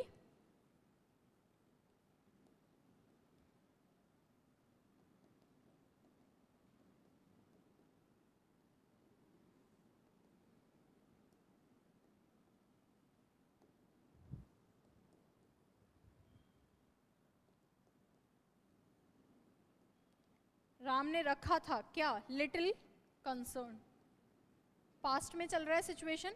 ये हैव का सेकंड फॉर्म हैड है पोजीशन वाले केस के अंदर, इतनी सी चीज आपको ध्यान में रखनी है, बस यहां तक की चीज क्लियर है। चलिए इसके आगे की बात देखते हैं, next question. There are a little suggestions to be considered, same concept है, सीधा आंसर लिख सकती हूँ। सजेशन, एक सजेशन, दो सजेशन, तीन सजेशन, काउंटेबल के सेंस में यहाँ पे काम में आ रहा है, तो इसलिए यहाँ पे लिटिल की जगह क्या करना था, फ्यू करना था। इतनी सी चीज है, काउंटेबल अनकाउंटेबल वाला मैं पहले बता चुकी हूँ। सेंस भी देख लेते हैं इसका, ट्रांसलेशन, क्योंकि आपके सिलेबस में ट्रांसलेशन है 20 नंबर का, और इनडायरेक्टली तो 60 नंबर का है, डायरेक्टली 20 नंबर का है। क्योंकि ट्रांसलेशन नहीं आएगा तब तक क्या लेटर क्या रिपोर्ट, और जब तक ग्रामर वोकैब नहीं आएगी तब तक कैसा ट्रांसलेशन, तो सारी चीजें कनेक्टेड है। There are a few suggestions to be considered, consider किए जाने कुछ सजेशंस हैं। देयर यहाँ पे क्या है, डमी सब्जेक्ट है, ये भी मैं कई क्लासेस में बता चुकी हूँ पहले, कंसेप्ट वाली क्लासेस में, कि डमी सब्जेक्ट है जहाँ हमारे पास सब्जेक्ट नहीं होता। सब्जेक्ट होता क्या है, सब्जेक्ट वो है जो एक्शन कर रहा है, करता है। अब जब कोई काम ही नहीं कर रहा है, सजेशन है तो है, यहाँ कोई काम ही नहीं कर रहा, जब काम नहीं कर रहा तो डमी सब्जेक्ट इंट्रोड्यूस कर दो। और डमी सब्जेक्ट क्या क्या हो सकते हैं, इट हो सकता है या देयर हो सकता है। तो there are a few suggestions to be considered, consider किए जाने कितने, अ फ्यू, कुछ। अ फ्यू का मतलब क्या है, some suggestions to be considered, consider किया जाना, उनको कंसीडर किया जाना है। पैसिव के अंदर BT3 है यहाँ पे। चलिए नेक्स्ट क्वेश्चन देखिए। Some of the cattle is ill fed, अब पहले तो मुझे ये बता दो ये कैटल क्या है। ये कैटल प्लूरल होता है, ये चीज बस समझ लेना आप, कैटल क्या होता है, प्लूरल होता है, ये ध्यान में रखना। सम ऑफ द कैटल, कैटल के अंदर में से कुछ कैसी हैं, इल फेड। इल फेड का मतलब क्या होता है, इल फेड को दो टुकड़ों में तोड़ के देख लो, इल फेड को तोड़ देते हैं। इसका मतलब इसलिए बता रही हूँ क्योंकि वन वर्ड में आ सकता है इल फेड। इल का मतलब क्या है, बीमार, लेकिन बीमार हुई कैसे है ये बीमार हुई है फैड, फैड बना है फीड से। फैड किससे बना है, फीड से। फीड का मतलब किसी को खाना खिलाना। अब जिसके पास खाना नहीं खिला पा रहे हो, जिसके पास खाने को खाना नहीं है, वो कैसा है, वो एक तरह से बीमार है। उस बीमार को एक अच्छा वर्ड दिया जाता है जिसको हम बोलते हैं मैल नरिश्ड। मैल नरिश्ड का मतलब क्या होता है, कुपोषित। तो ये कैसा है, कुपोषित। इल फेड का मतलब कैसा है, कुपोषित। तोड़ के कैसे देखा, इल मतलब बीमार, बीमारी किस प्रकार की बीमारी, कम खाने की बीमारी। कम क्यों खाया है, क्योंकि खाने के लिए हमारे पास चीजें अवेलेबल ही नहीं थी। तो ये सारी चीजें हैं ठीक है। मैल नरिश्ड इसका क्या हो जाएगा, सिनोनिम हो जाएगा, तो एग्जाम में सिनोनिम भी पूछा जा सकता है। अब कुछ है तो कुछ यार प्लूरल ही होगा, और प्लूरल अगर ये होगा कुछ तो आपको वर्ब कैसी लगानी थी, प्लूरल लगानी थी। तो ये तो एक इजी क्वेश्चन था, इसको आंसर लिख लेते हैं फटाफट से। Some of the cattle are ill fat, बस इतनी सी चीज समझनी थी इसमें। चलिए नेक्स्ट चेक करते हैं। नेक्स्ट है question number 27। I had hardly some idea of what he was doing. जब क्लास में पढ़ाया गया था तब आपको बताया था कि सम और एनी में डिफरेंस होता है, सम वर्सेस एनी। तो सम वर्सेस एनी में सम का मतलब होता है कोई, सम का मतलब होता है कोई, और एनी का मतलब होता है कोई भी। एनी कहाँ काम में आता है, एनी वहाँ काम में आता है जब आपको क्या करना हो, एम्फेसाइज करना हो। अरे भी क्या करेगा, भी एम्फेसाइज ही तो करेगा, एम्फेसाइज करेगा मतलब जोर डालेगा। तो जहाँ चीज़ों पे आपको एम्फेसाइज करना हो वहाँ सम की जगह पे आप क्या यूज़ करते हो, आप एनी यूज़ करते हो। और स्पेशली कहाँ पे, स्पेशली कहाँ पे, जहाँ इंटेरोगेटिव या नेगेटिव सेंटेंस हो, इंटेरोगेटिव नेगेटिव सेंटेंस हो, वहाँ पे आपको अगर एम्फेसाइज करना है तो 100% आप क्या लगाओगे, एनी लगाओगे। तो क्या इसका मतलब ये है क्या कि पॉजिटिव सेंटेंस में एनी नहीं आएगा, आ सकता है, पॉजिटिव में भी एनी आ सकता है, लेकिन हमने तो एक स्पेसिफिक केस बताया है कि अगर सेंटेंस कैसा हो, इंटेरोगेटिव नेगेटिव हो, तो वहाँ पे एनी आप किसके लिए यूज करोगे, आप एम्फेसाइज करने के लिए एनी यूज करोगे, किसके प्लेस पे, सम के प्लेस पे। चलिए वापस चलते हैं। अब क्वेश्चन हमारा था आई हैड हार्डली, मुश्किल से रखा था क्या, सम आइडिया, कुछ idea of what he was doing. मेरे पास मुश्किल से ही कोई आइडिया था कि वो क्या कर रहा था। सेंस कैसे करना होता है, सेंस करना होता है पीछे से तोड़ के देखो, व्हाट ही वाज डूइंग। अब ऑफ के बाद में ये लग रहा है तो इसका मतलब क्या बन रहा है, ये ऑब्जेक्ट की तरह काम में आ रहा है कि वो क्या कर रहा था, यह है बात। उस बात का आइडिया, उस बात का आइडिया मेरे पास नहीं था। ये पोजीशन वाला है, मेन वर्ब की तरह काम कर रहा है, यानी वो क्या कर रहा था मेरे को उसके बारे में कुछ पता नहीं है, मेरे को कोई आइडिया नहीं था। पास्ट का केस है। हार्डली का मतलब होता है मुश्किल से, मुश्किल से। हार्डली का मतलब क्या होता है, मुश्किल से। हार्ड का मतलब होता है कठोर, हार्डली का मतलब मुश्किल से, मुश्किल में नहीं, मुश्किल से। चलिए करना क्या यहाँ पे था, यहाँ पे ये हार्डली क्या दिखा रहा है, एम्फेसाइज करना दिखा रहा है। एम्फेसाइज करना अगर ये दिखा रहा है तो इस केस में सम की जगह पे हमें क्या यूज करना था, सम की जगह यहाँ एनी यूज करना था। और यही वो एग्जांपल है जिसकी मैं बात कर रही थी कि पॉजिटिव सेंटेंसेस के अंदर भी एनी किसके लिए यूज में आता है, एनी आता है एम्फेसाइज करने के लिए। चलिए लिख लीजिए यहाँ पे आंसर इसका, आई हैड हार्डली एनी, मुश्किल से ही मेरे पास कोई आइडिया था, किस बात का, उस बात का कि वो क्या कर रहा है, इस बात का आइडिया मेरे पास मुश्किल से ही था। और ये मुश्किल से मतलब न के बराबर, नगण्य नहीं होता ये, है ना, मतलब मुझे नहीं पता कि वो क्या कर रहा था, ऐसा सेंस है। चलिए क्वेश्चन नंबर 28 है, a great many students has won a prize. ये कॉन्सेप्ट भी डिस्कस किया जा चुका है। तीन चीजें पढ़ी थी, क्या क्या पढ़ा था, एक पढ़ा था मैनी, मैनी को मैं बीच में लिख देती हूँ, एक था हाँ मैनी, मैनी का बड़ा भाई था अ ग्रेट मैनी, और मैनी का छोटा भाई था मैनी अ। अब मैनी अ के बाद में तो कहा था सिंगुलर नाउन आएगी और सिंगुलर वर्ब आएगी, सिंगुलर नाउन और सिंगुलर वर्ब। ये इंपॉर्टेंट क्वेश्चन है, इससे आरएएस में क्वेश्चन आ चुका है, इससे पूछा जा सकता है आप लोगों से। हाँ मैनी के बाद में क्या आएगा, प्लूरल नाउन और प्लूरल वर्ब।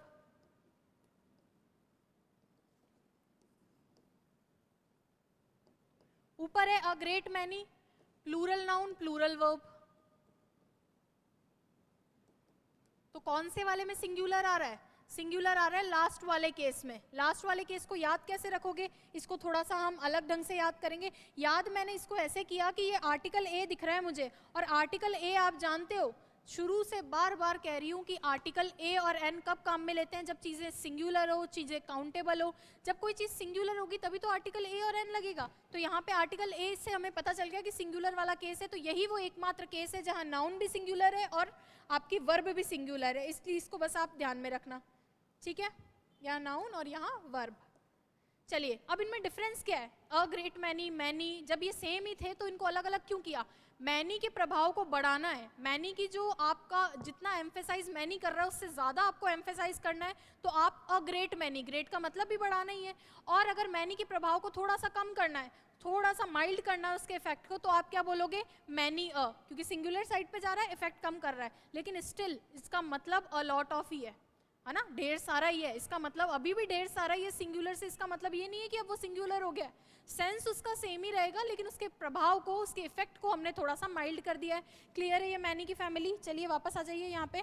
अब ये ग्रेट मैनी को देख के मुझे दोबारा समझाने की जरूरत नहीं है, सीधा मैं आंसर लिख देती हूँ कि अ ग्रेट मैनी क्या लेगा, वो प्लूरल लेगा। क्यों लेगा उसको मैं एक्सप्लेन कर चुकी हूँ।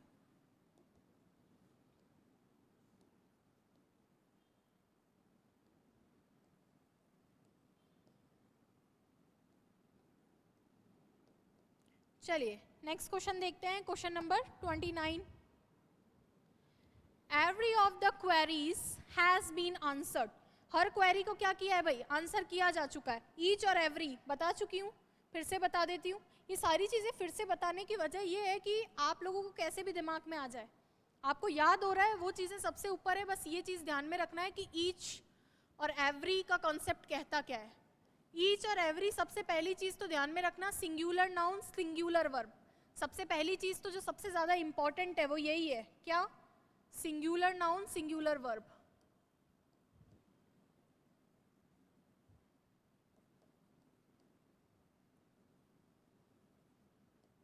बाकी बातें बाद में, सबसे पहले सिंगुलर नाउन सिंगुलर वर्ब, दोनों ही केस में। और यही वो केस है जिससे सबसे ज्यादा क्वेश्चन पूछे जा सकते हैं।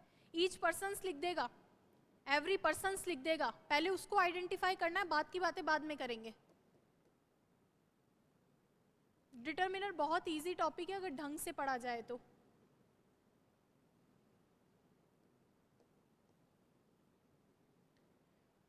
चलिए नेक्स्ट चीज देखें। नेक्स्ट चीज क्या है कि ईच, ये सिंगुलर सिंगुलर ले लिया, लेकिन डिफरेंस क्या है दोनों में। अगर आप अलग डिस्क्रीट आइडेंटिटी की बात कर रहे हो, अलग आइडेंटिटी की बात कर रहे हो,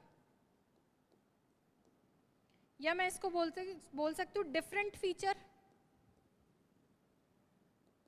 अभी एग्जाम्पल बताएंगे तब क्लियर हो जाएगा। और इसका मतलब होता है कॉमन फीचर। क्या बोला?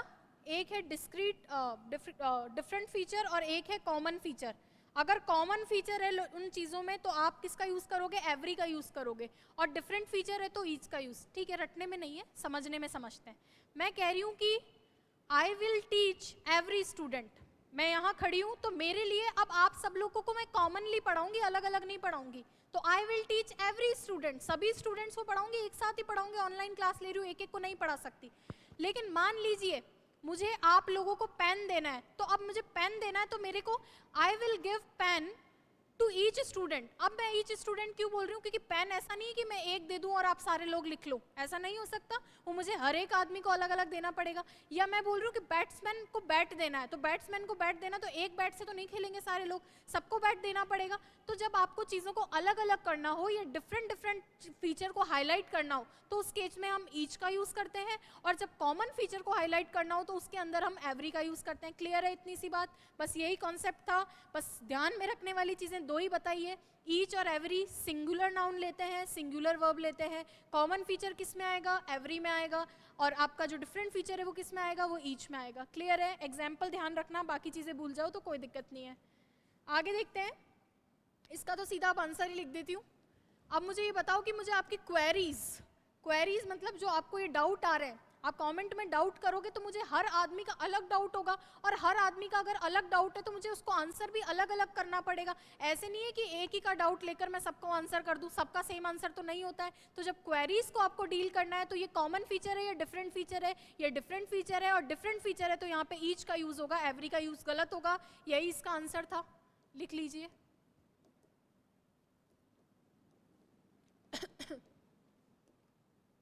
और देख लो यहाँ पे हैज लिखा हुआ है, सिंगुलर वर्ब आ रही है। नेक्स्ट है a herd of elements are grazing in the field. Field के अंदर ग्रेज कर रहे हैं, ये ग्रुप है, समूह है, आपके जानवरों का समूह है। और ये सारी चीजें आपको बताई जा चुकी है। क्या क्या था उसके अंदर? अ सेट ऑफ, ठीक है, और क्या था? वो जो भी सारी चीजें थी वो एक साथ बताई थी। और इसमें बताया था कि ये क्या लेते हैं, ये लेते हैं आपका सिंगुलर वर्ब। कैसी वर्ब लेते हैं? सिंगुलर वर्ब लेते हैं। और सिंगुलर वर्ब अगर ये ले रहे हैं तो यहाँ से आर की जगह इज लगाना था, बस इतना सा था इसमें।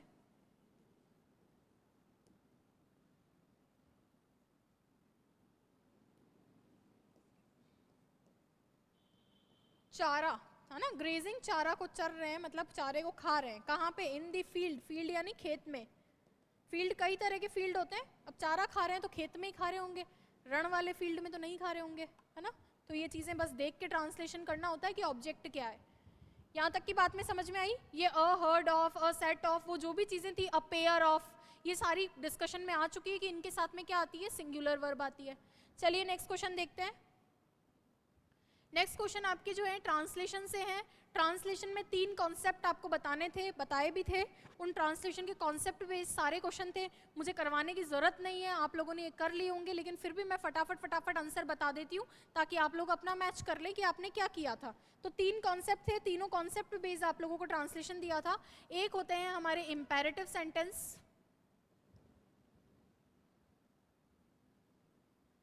तीनों को मैं एक ही साथ बता रही हूँ बस। एक मेरे होते हैं ऑप्टेटिव सेंटेंस और एक होते हैं एक्सक्लेमेटरी सेंटेंस। कौन कौन से सेंटेंस की बात कर रहे हैं? ये तीनों आपके टेस्ट के अंदर ट्रांसलेशन में इन तीनों से आए थे। एक होते हैं इम्पेरेटिव, एक होते हैं ऑप्टेटिव और एक होते हैं एक्सक्लेमेटरी। जब मैं बात करती हूँ किन की, जब बात होती है आपको किसकी? इम्पेरेटिव सेंटेंस की अगर बात होती है तो ये आपके स्टार्ट होते हैं वर्ब की फर्स्ट फॉर्म से।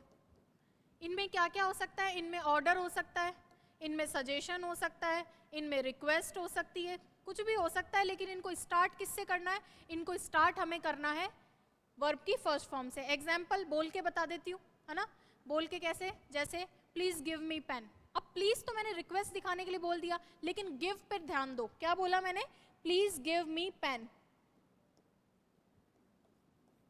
प्लीज गिव मी, और आप पेन दे रहे हो तो अ पेन लिख देती हूँ। एक ही तो पेन दोगे आप मुझे, आर्टिकल अभी पढ़ा है ना।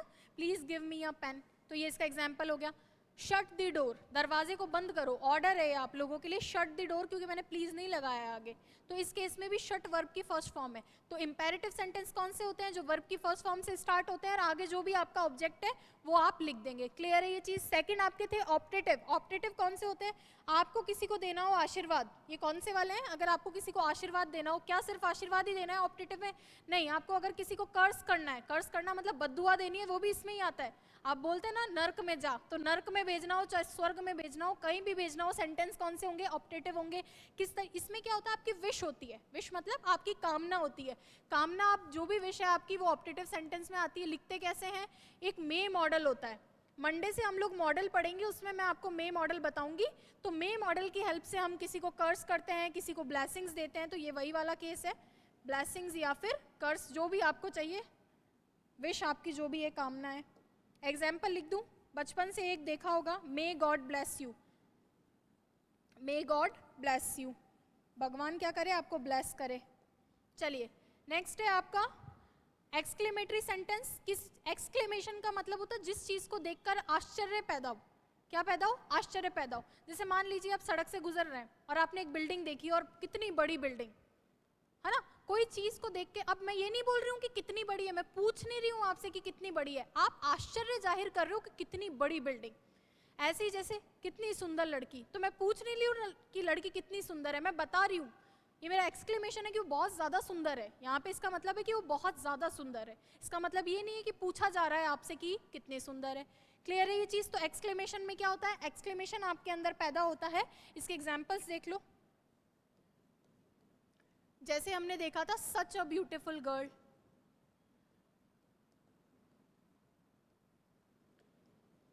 What a big building,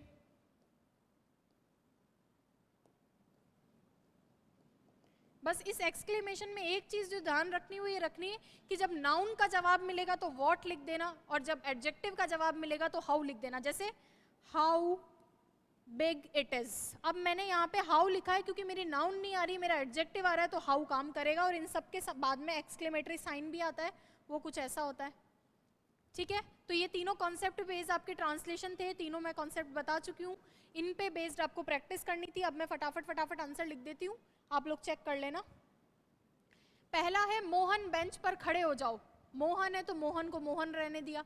Mohan के बाद कॉमा है क्योंकि मोहन को कमांड किया जा रहा है। मोहन यहाँ पे सब्जेक्ट नहीं है, है ना। मोहन को सिर्फ कमांड किया जा रहा है, कमांड दी जा रही है। जो अभी अपन ने पढ़ा था इसमें कमांड भी लिख लेना। कहाँ चला गया वो? हाँ ये रहा, सजेशन, रिक्वेस्ट, ऑर्डर, कमांड, ठीक है। तो मोहन बेंच पे खड़ा करना है, तो आप जानते हो बचपन से टीचर बोलता था स्टैंड अप, कहाँ पे, बेंच पे, तो ऑन दी बेंच। चलिए नेक्स्ट है, कृपया मुझे अपना नाम बताइए। अच्छा, ऑन और ये ओवर वाला कॉन्सेप्ट हम प्रेपोजिशन में देख लेंगे, ठीक है। सरफेस को टच कर रहा है इसलिए मैंने ऑन दी बेंच लिख दिया है। खड़ा करना था, वर्ब फर्स्ट से स्टार्ट करना था, सेंटेंस किस प्रकार का था, इंपेरेटिव था, कैसे मुझे पता चला, एक कमांड थी उससे मुझे पता चला। सारी चीजें क्लियर हो गई होगी अब। नेक्स्ट है, कृपया मुझे अपना नाम बताइए। अब नाम बताइए, आप उसको कह रहे हो भैया नाम बताओ अपना, तो नाम बताना है, इंपेरेटिव सेंटेंस है, और कृपया से पता चला किस तरह का इंपेरेटिव है, सजेशन वाला इंपेरेटिव है। इंपेरेटिव कौन सा वाला, सजेशन वाला इंपेरेटिव है। हाँ, तो कृपया के लिए तो आप जानते ही हो प्लीज, और बताना है तो टेल मी योर नेम। ये बहुत इजी है, मैं ये नहीं कह रही कि एग्जाम में इजी आएंगे, लेकिन शुरुआत तो इजी से ही करनी पड़ेगी, तब हाई लेवल पे पहुंचोगे। सारे कर लेंगे अपन, वो कोई दिक्कत वाली बात नहीं है, कॉम्प्लेक्स पढ़ लेंगे, कंडीशनल पढ़ लेंगे, लेकिन शुरुआत हम इजी से कर रहे हैं। उसे घर जाने दो, अब यहाँ पे उसको घर भेजना है, किसी को कोई काम करवाना है या किसी चीज को कुछ अलाउ करना है। अलाउ करने के सेंस में हम एक वर्ब को काम में लेते हैं, वो होती है लेट, और ये लेट अपने बाद में बेयर इन्फिनेटिव लेती है। बेयर इन्फिनेटिव को सीधा सा समझना है, फुल इन्फिनेटिव अगर मैं बोल रही हूँ ना, तो फुल इन्फिनेटिव का मतलब है टू प्लस वर्ब की फर्स्ट फॉर्म, और बेयर इन्फिनेटिव का मतलब है कि सिर्फ वर्ब की फर्स्ट फॉर्म आएगी। इन्फिनेटिव क्या होता है, टू प्लस वर्ब की फर्स्ट फॉर्म। जिरंड क्या होता है, verb first plus ING. Bare infinitive क्या होता है, सिर्फ वर्ब की फर्स्ट फॉर्म। ये लेट अपने बाद में क्या करता है, बेयर इन्फिनेटिव लेता है, यानी वर्ब की फर्स्ट फॉर्म लेता है।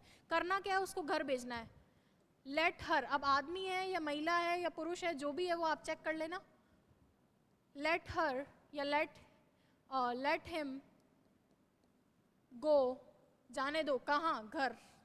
अब ये गो घर भेजने के लिए टू नहीं लेता है, ये चीज आपको ध्यान रखनी है, ये अपन प्रेपोजिशन में डिस्कस कर लेंगे। कभी झूठ मत बोलो, अब यहाँ पे क्या है, ये कमांड है, इंस्ट्रक्शन है, स्टार्ट कभी नहीं बोलना है, तो कभी नहीं, ध्यान रखना। हमेशा के लिए होता है एवर, है ना, कभी से कोई चीज़ है कि मैंने ऐसा कभी नहीं किया, हमेशा में कभी नहीं किया, और कभी नहीं का होता है नेवर, तो ये ध्यान रखना। नेवर टेल, बोलना है इसलिए टेल, क्या नहीं बोलना, झूठ नहीं बोलना है। झूठ क्या है, नाउन, तो आर्टिकल कौन सा, ए।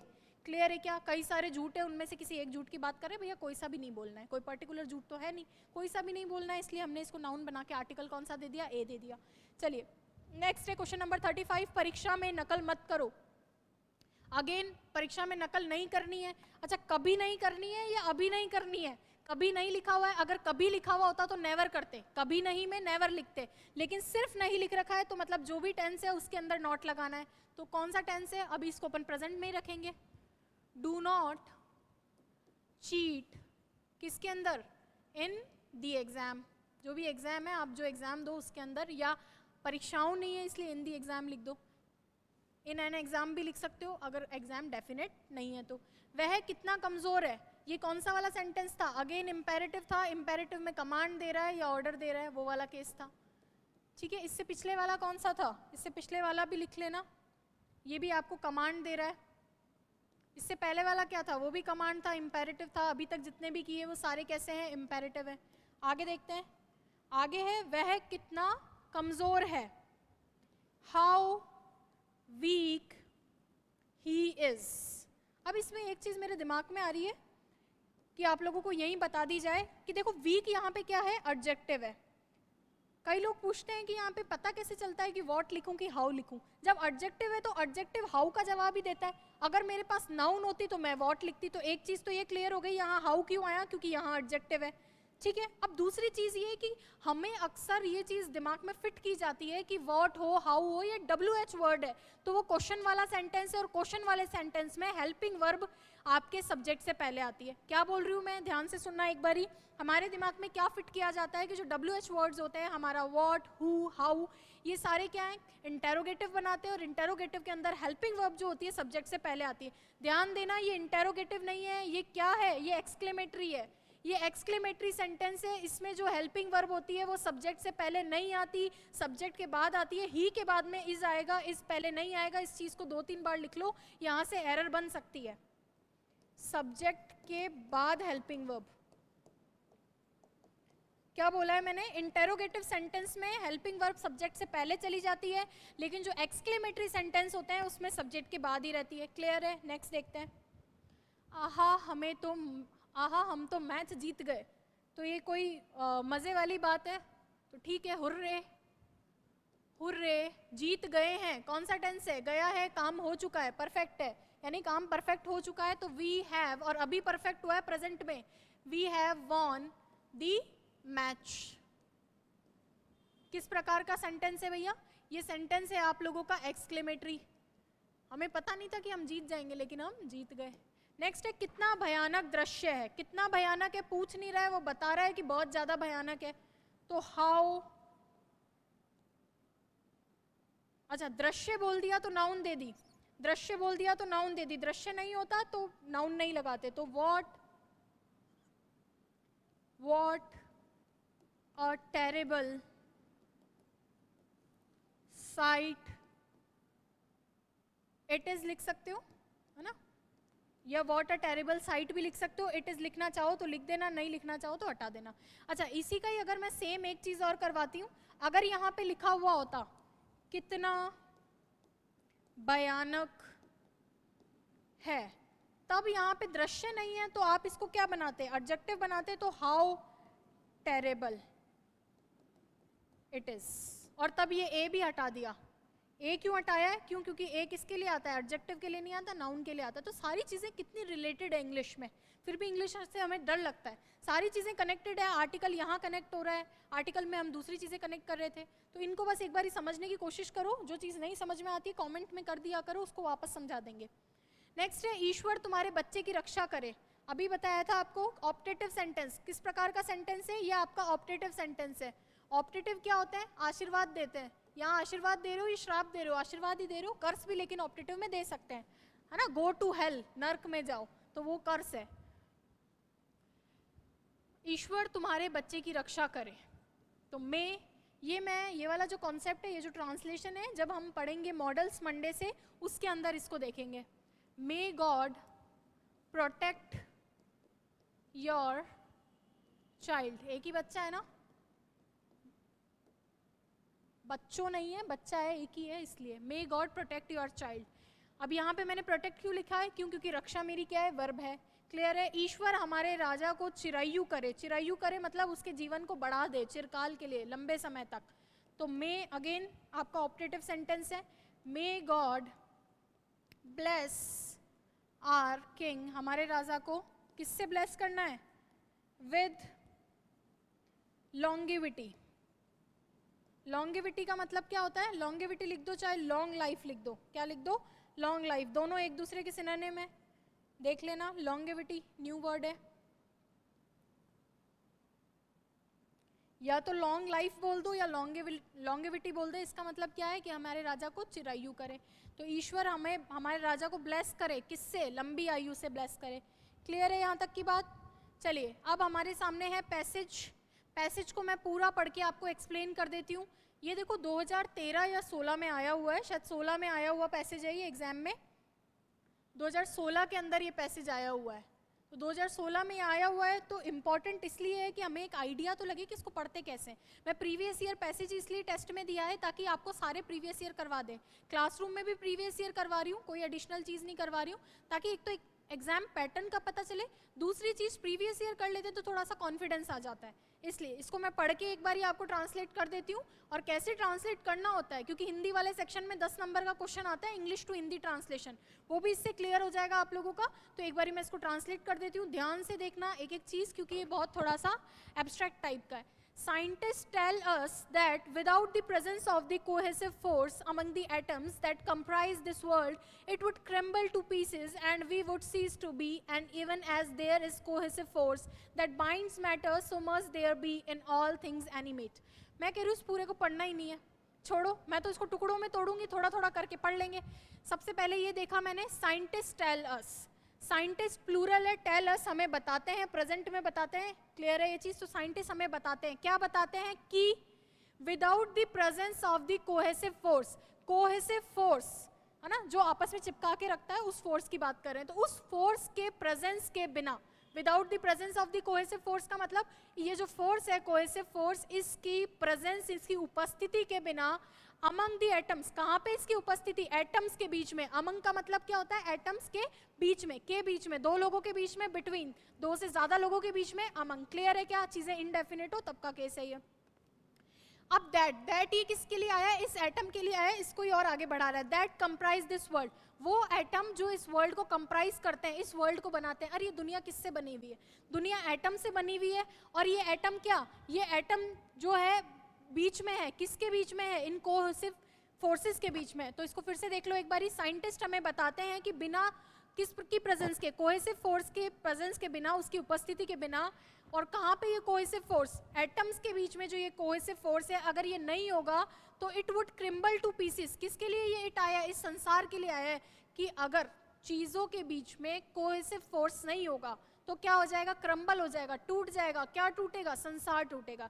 यानी दुनिया में हर एक चीज किससे बनी है, एटम से बनी है, ठीक है। एटम को ही तो सबसे छोटी यूनिट बनाते हैं, लेकिन अभी आजकल दूसरी यूनिट भी ढूंढ रहे हैं, लेकिन अभी हम ये मान रहे हैं कि दुनिया की हर चीज एटम से बनी है।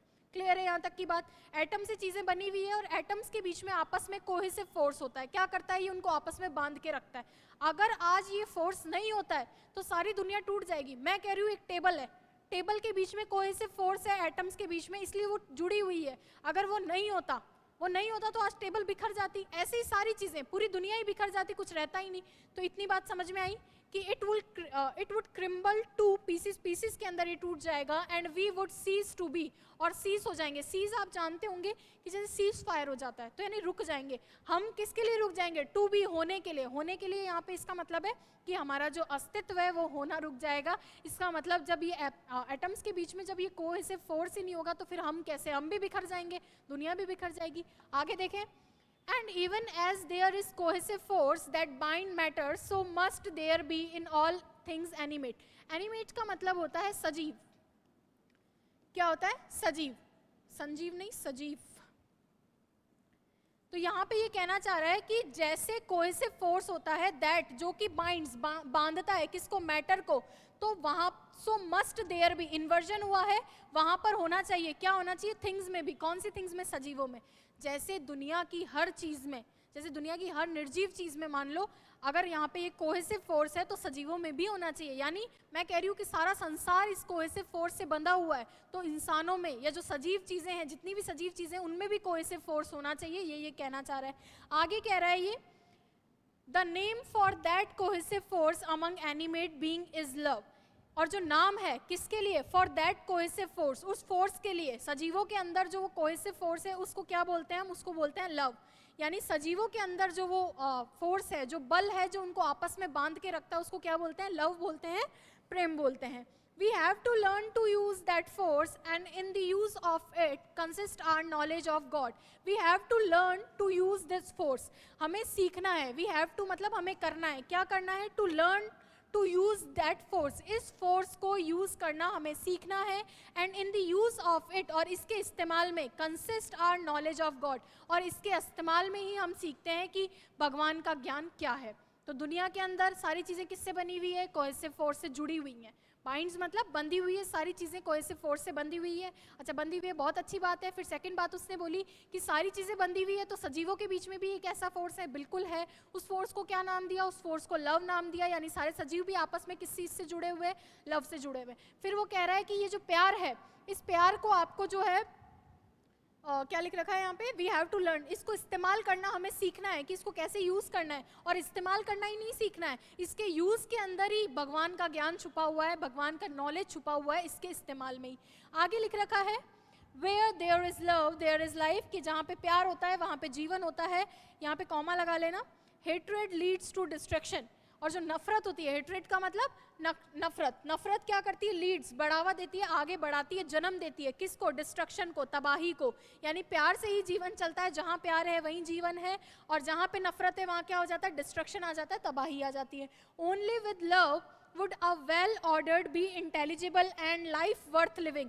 Only with love, केवल प्यार के साथ में would a well ordered, अच्छा यहाँ पे इन्होंने मिस कर दिया है, यहाँ पे नाउन नहीं दिए, सपोज करना है हमें, एग्जाम में ही नहीं दिए, सपोज कर लेना। यहाँ पे क्या है, थिंग है, क्योंकि बिना नाउन के हम एक्सप्लेन किसको करेंगे, केवल प्यार के साथ में ही एक वेल ऑर्डर्ड चीज होगी।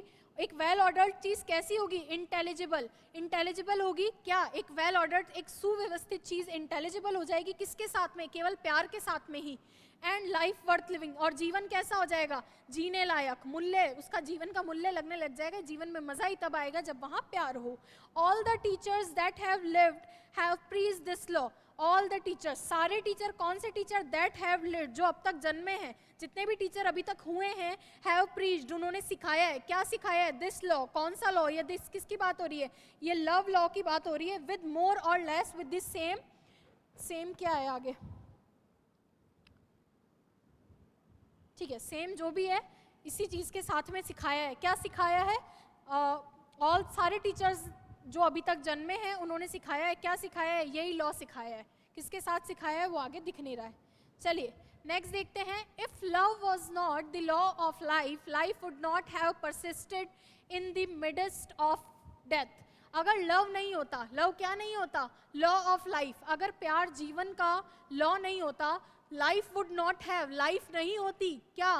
परसिस्टेड। परसिस्टेड का मतलब है शाश्वत। जीवन कैसा? लंबे समय तक बने रहने वाला। परसिस्ट का मतलब लंबे समय तक बने रहने वाला। अगर प्यार नहीं होता तो ये जो जीवन है ये लंबे समय तक बने रहते हुआ नहीं होता। In the midst of death, यानी जो मृत्यु के बीच में, in the midst of death का मतलब मृत्यु के बीच में जो ये हमारा जीवन है ये लंबे समय तक बना हुआ, इसका मतलब जल्दी से मर जाते।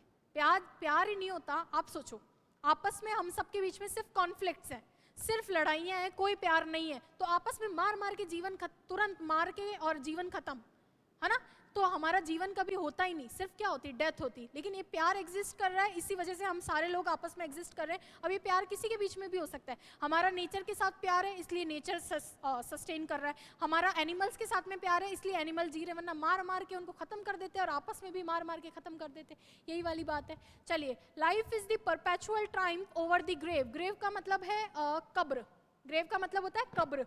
तो कब्र के ऊपर ट्रायम्फ मतलब जीत है, जीत, परपेचुअल। ठीक है, लाइफ क्या है? परपेचुअल टाइम है किसके ऊपर? कब्र के ऊपर। If there is a fundamental distinction between man and beast, अगर यहाँ पर है, क्या है? फंडामेंटल, मूलभूत अंतर किसके अंदर? मैन और बीस्ट। बीस्ट मतलब जानवर। जानवर और इंसान के अंदर अगर कोई मूलभूत डिस्टिंक्शन या मूलभूत अंतर है तो वो क्या है? It is the formers progressive recognition of the law. पहले, फॉर्मर का मतलब है पहले वाला। पहले वाला कौन था? आदमी। आदमी का क्या? Progressive recognition. रिकॉग्निशन मतलब उस चीज का संज्ञान लेना या उसको मान्यता प्रदान करना। क्या? मान्यता प्रदान करना। किसको? Of the law. किसके? लॉ को, यानी प्यार को। इंसानों ने क्या किया भाई? ये कहना चाह रहा है साधारण शब्दों में कि आदमी में और जानवर में क्या डिफरेंस है, मैन में और बीस्ट में क्या डिफरेंस है, कि जो पहले वाला है, पहले वाला कौन है? मैन। उसने क्या किया कि उसने प्रोग्रेसिव रिकॉग्निशन किया। प्रोग्रेसिव मतलब प्रगतिशील, और रिकॉग्निशन मतलब मान्यता दी। किसको? प्यार को। आज जानवरों के बीच में प्यार ही नहीं है, इसलिए इनके जानवरों में और इंसानों में डिफरेंस है, क्योंकि आदमियों के बीच में प्यार है, जानवरों के बीच में प्यार नहीं है। और प्यार है तो भी उतना ज्यादा नहीं है, प्रगतिशील नहीं है जितना इंसानों के बीच में है। क्लियर है ये चीज? चलिए आगे क्या लिख रखा है? एंड इट्स एप्लीकेशन, और इसका यूज। ये प्यार है और प्यार का यूज भी हम कर रहे हैं। कौन? ह्यूमन कर रहे हैं, बीस्ट नहीं कर रहे। And practice in his personal life, और हमारा जो पर्सनल लाइफ है, हमारा जो निजी जीवन है, उसके अंदर भी हम प्यार का यूज कर रहे हैं, जबकि जानवर ऐसा नहीं करते। और ऐसा नहीं करते, यही बेसिक आंसर है, बेसिक अंतर है हम में और जानवरों में।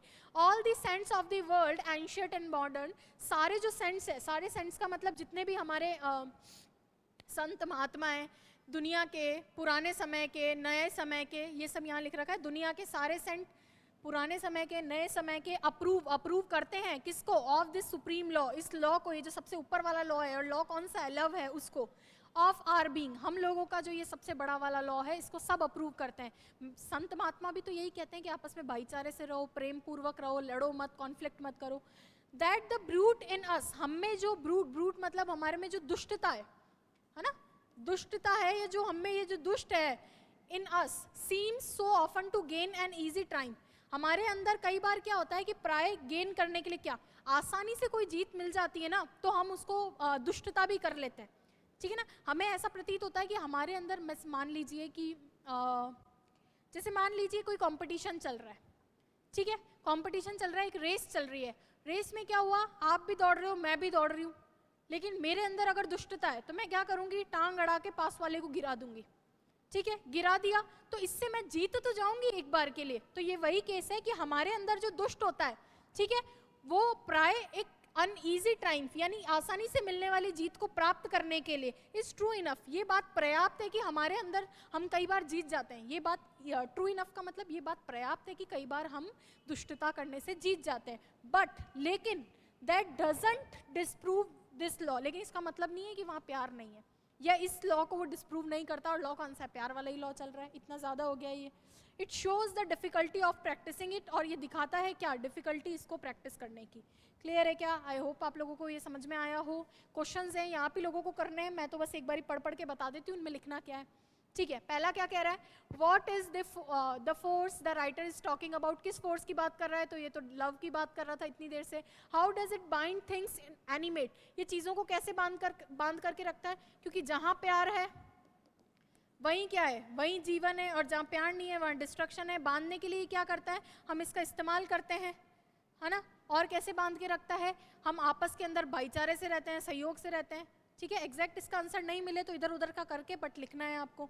नेक्स्ट क्वेश्चन है, what according to the writer does the knowledge of God consist in, भगवान की नॉलेज किस में होती है, प्यार में ही होती है। अभी पढ़ा था, देखो इसके अंदर कहीं आया था क्या, ये रहा ना, इसके यूज में, ठीक है। प्यार के यूज में क्या है, भगवान की नॉलेज है, तो ये सेकंड वाले का आपका हो जाएगा। नेक्स्ट क्या है, question number third, when and how would life B worth living, जीवन वर्थ लिविंग जीने योग्य कब होगा, देख लो इसमें कहीं आया था क्या, हाँ यहाँ पे आया था। प्यार के साथ में ओनली विद लव, लाइफ कैसी होगी, वेल ऑर्डर्ड होगी और जीने लायक होगी, तो यहाँ पे कब, प्यार के साथ में ओनली विद लव। तो ये सारे क्वेश्चन लगभग कोलैप्स ही कर रहे हैं, किसी बातें हो रही है पूरे इस पैसेज में। What would happen if love was not there, अगर प्यार नहीं होता क्या होगा, एक क्वेश्चन, एक सेंटेंस आया था, डिस्ट्रक्शन, क्या होगा वहाँ पे, हेट्रेड होगा, और हेट्रेड से क्या होगा, हेट्रेड से डिस्ट्रक्शन हो गया। तो यही वाला स्टेटमेंट यहाँ पे चिपकाना था अच्छे ढंग से। नेक्स्ट है, give the meaning of the word Triumph and use it in sentence of your own, अच्छा इसका मीनिंग देना है, पैसेज में से नहीं ढूंढना है, इसका मीनिंग बताना है। तो ट्रायम्फ का मतलब बताया था जीत, लेकिन इंग्लिश का पेपर है तो इंग्लिश में ही बताना है। इसका मतलब होता है विक्ट्री, या बोल सकते हैं हम विन। और इसका ये लास्ट है, इसका एग्जाम्पल भी देख लो, कुछ भी लिख दो आपकी जो इच्छा है।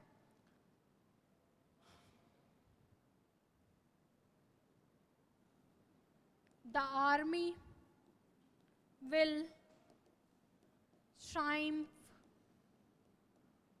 over the terrorists, या the enemy। तो आर्मी क्या करेगी, जीत पालेगी, किसके ऊपर, एनिमी के ऊपर। ध्यान रखना ट्रायम्फ क्या है, वर्ब भी होता है और नाउन भी होता है। तो आज के लिए यही था, और कुछ थोड़ी है। हाँ, आगे जो अब चीज़ लास्ट बात है आज की, ये कंप्लीट मैंने पेपर करवा दिया है, सोल्यूशन। आई होप आपने अटेम्प्ट इसको किया था, नहीं किया है तो फिर से अटेम्प्ट कर लो, एटलीस्ट प्रैक्टिस में तो लाओ चीज़ें। तो ये फर्स्ट पेपर हमारा सक्सेसफुली हो गया है। सेकंड पेपर आपका देख लो किसका है, डिटर्मिनर और ट्रांसलेशन का, तो ये तो आप कर ही लोगे। आगे प्रेपोजिशन, प्रेसी जो भी है, ये सारी चीज़ें वन बाय वन हम यूट्यूब पे करवाते रहेंगे। जो मेन क्लासेस हैं आपको वो मिलेंगी VIPM के यूट्यूब चैनल पे, VIPM क्लासेस पे, और जो PDF है वो भी आपको मिलेंगी VIPM क्लासेस टेलीग्राम चैनल पे, ऋषि सर के चैनल पे। यहाँ पे आपको टेस्ट सीरीज़ मिलेगी और टेस्ट सीरीज़ का सोल्यूशन मिलेगा, तो इसको आप चेक करते रहना। वीडियो को लाइक कर देना, जो भी फ्रेंड्स आपके RAS की तैयारी कर रहे हैं उनके साथ शेयर कर देना। थैंक यू सो मच, और चैनल को सब्सक्राइब कर देना। Thank you.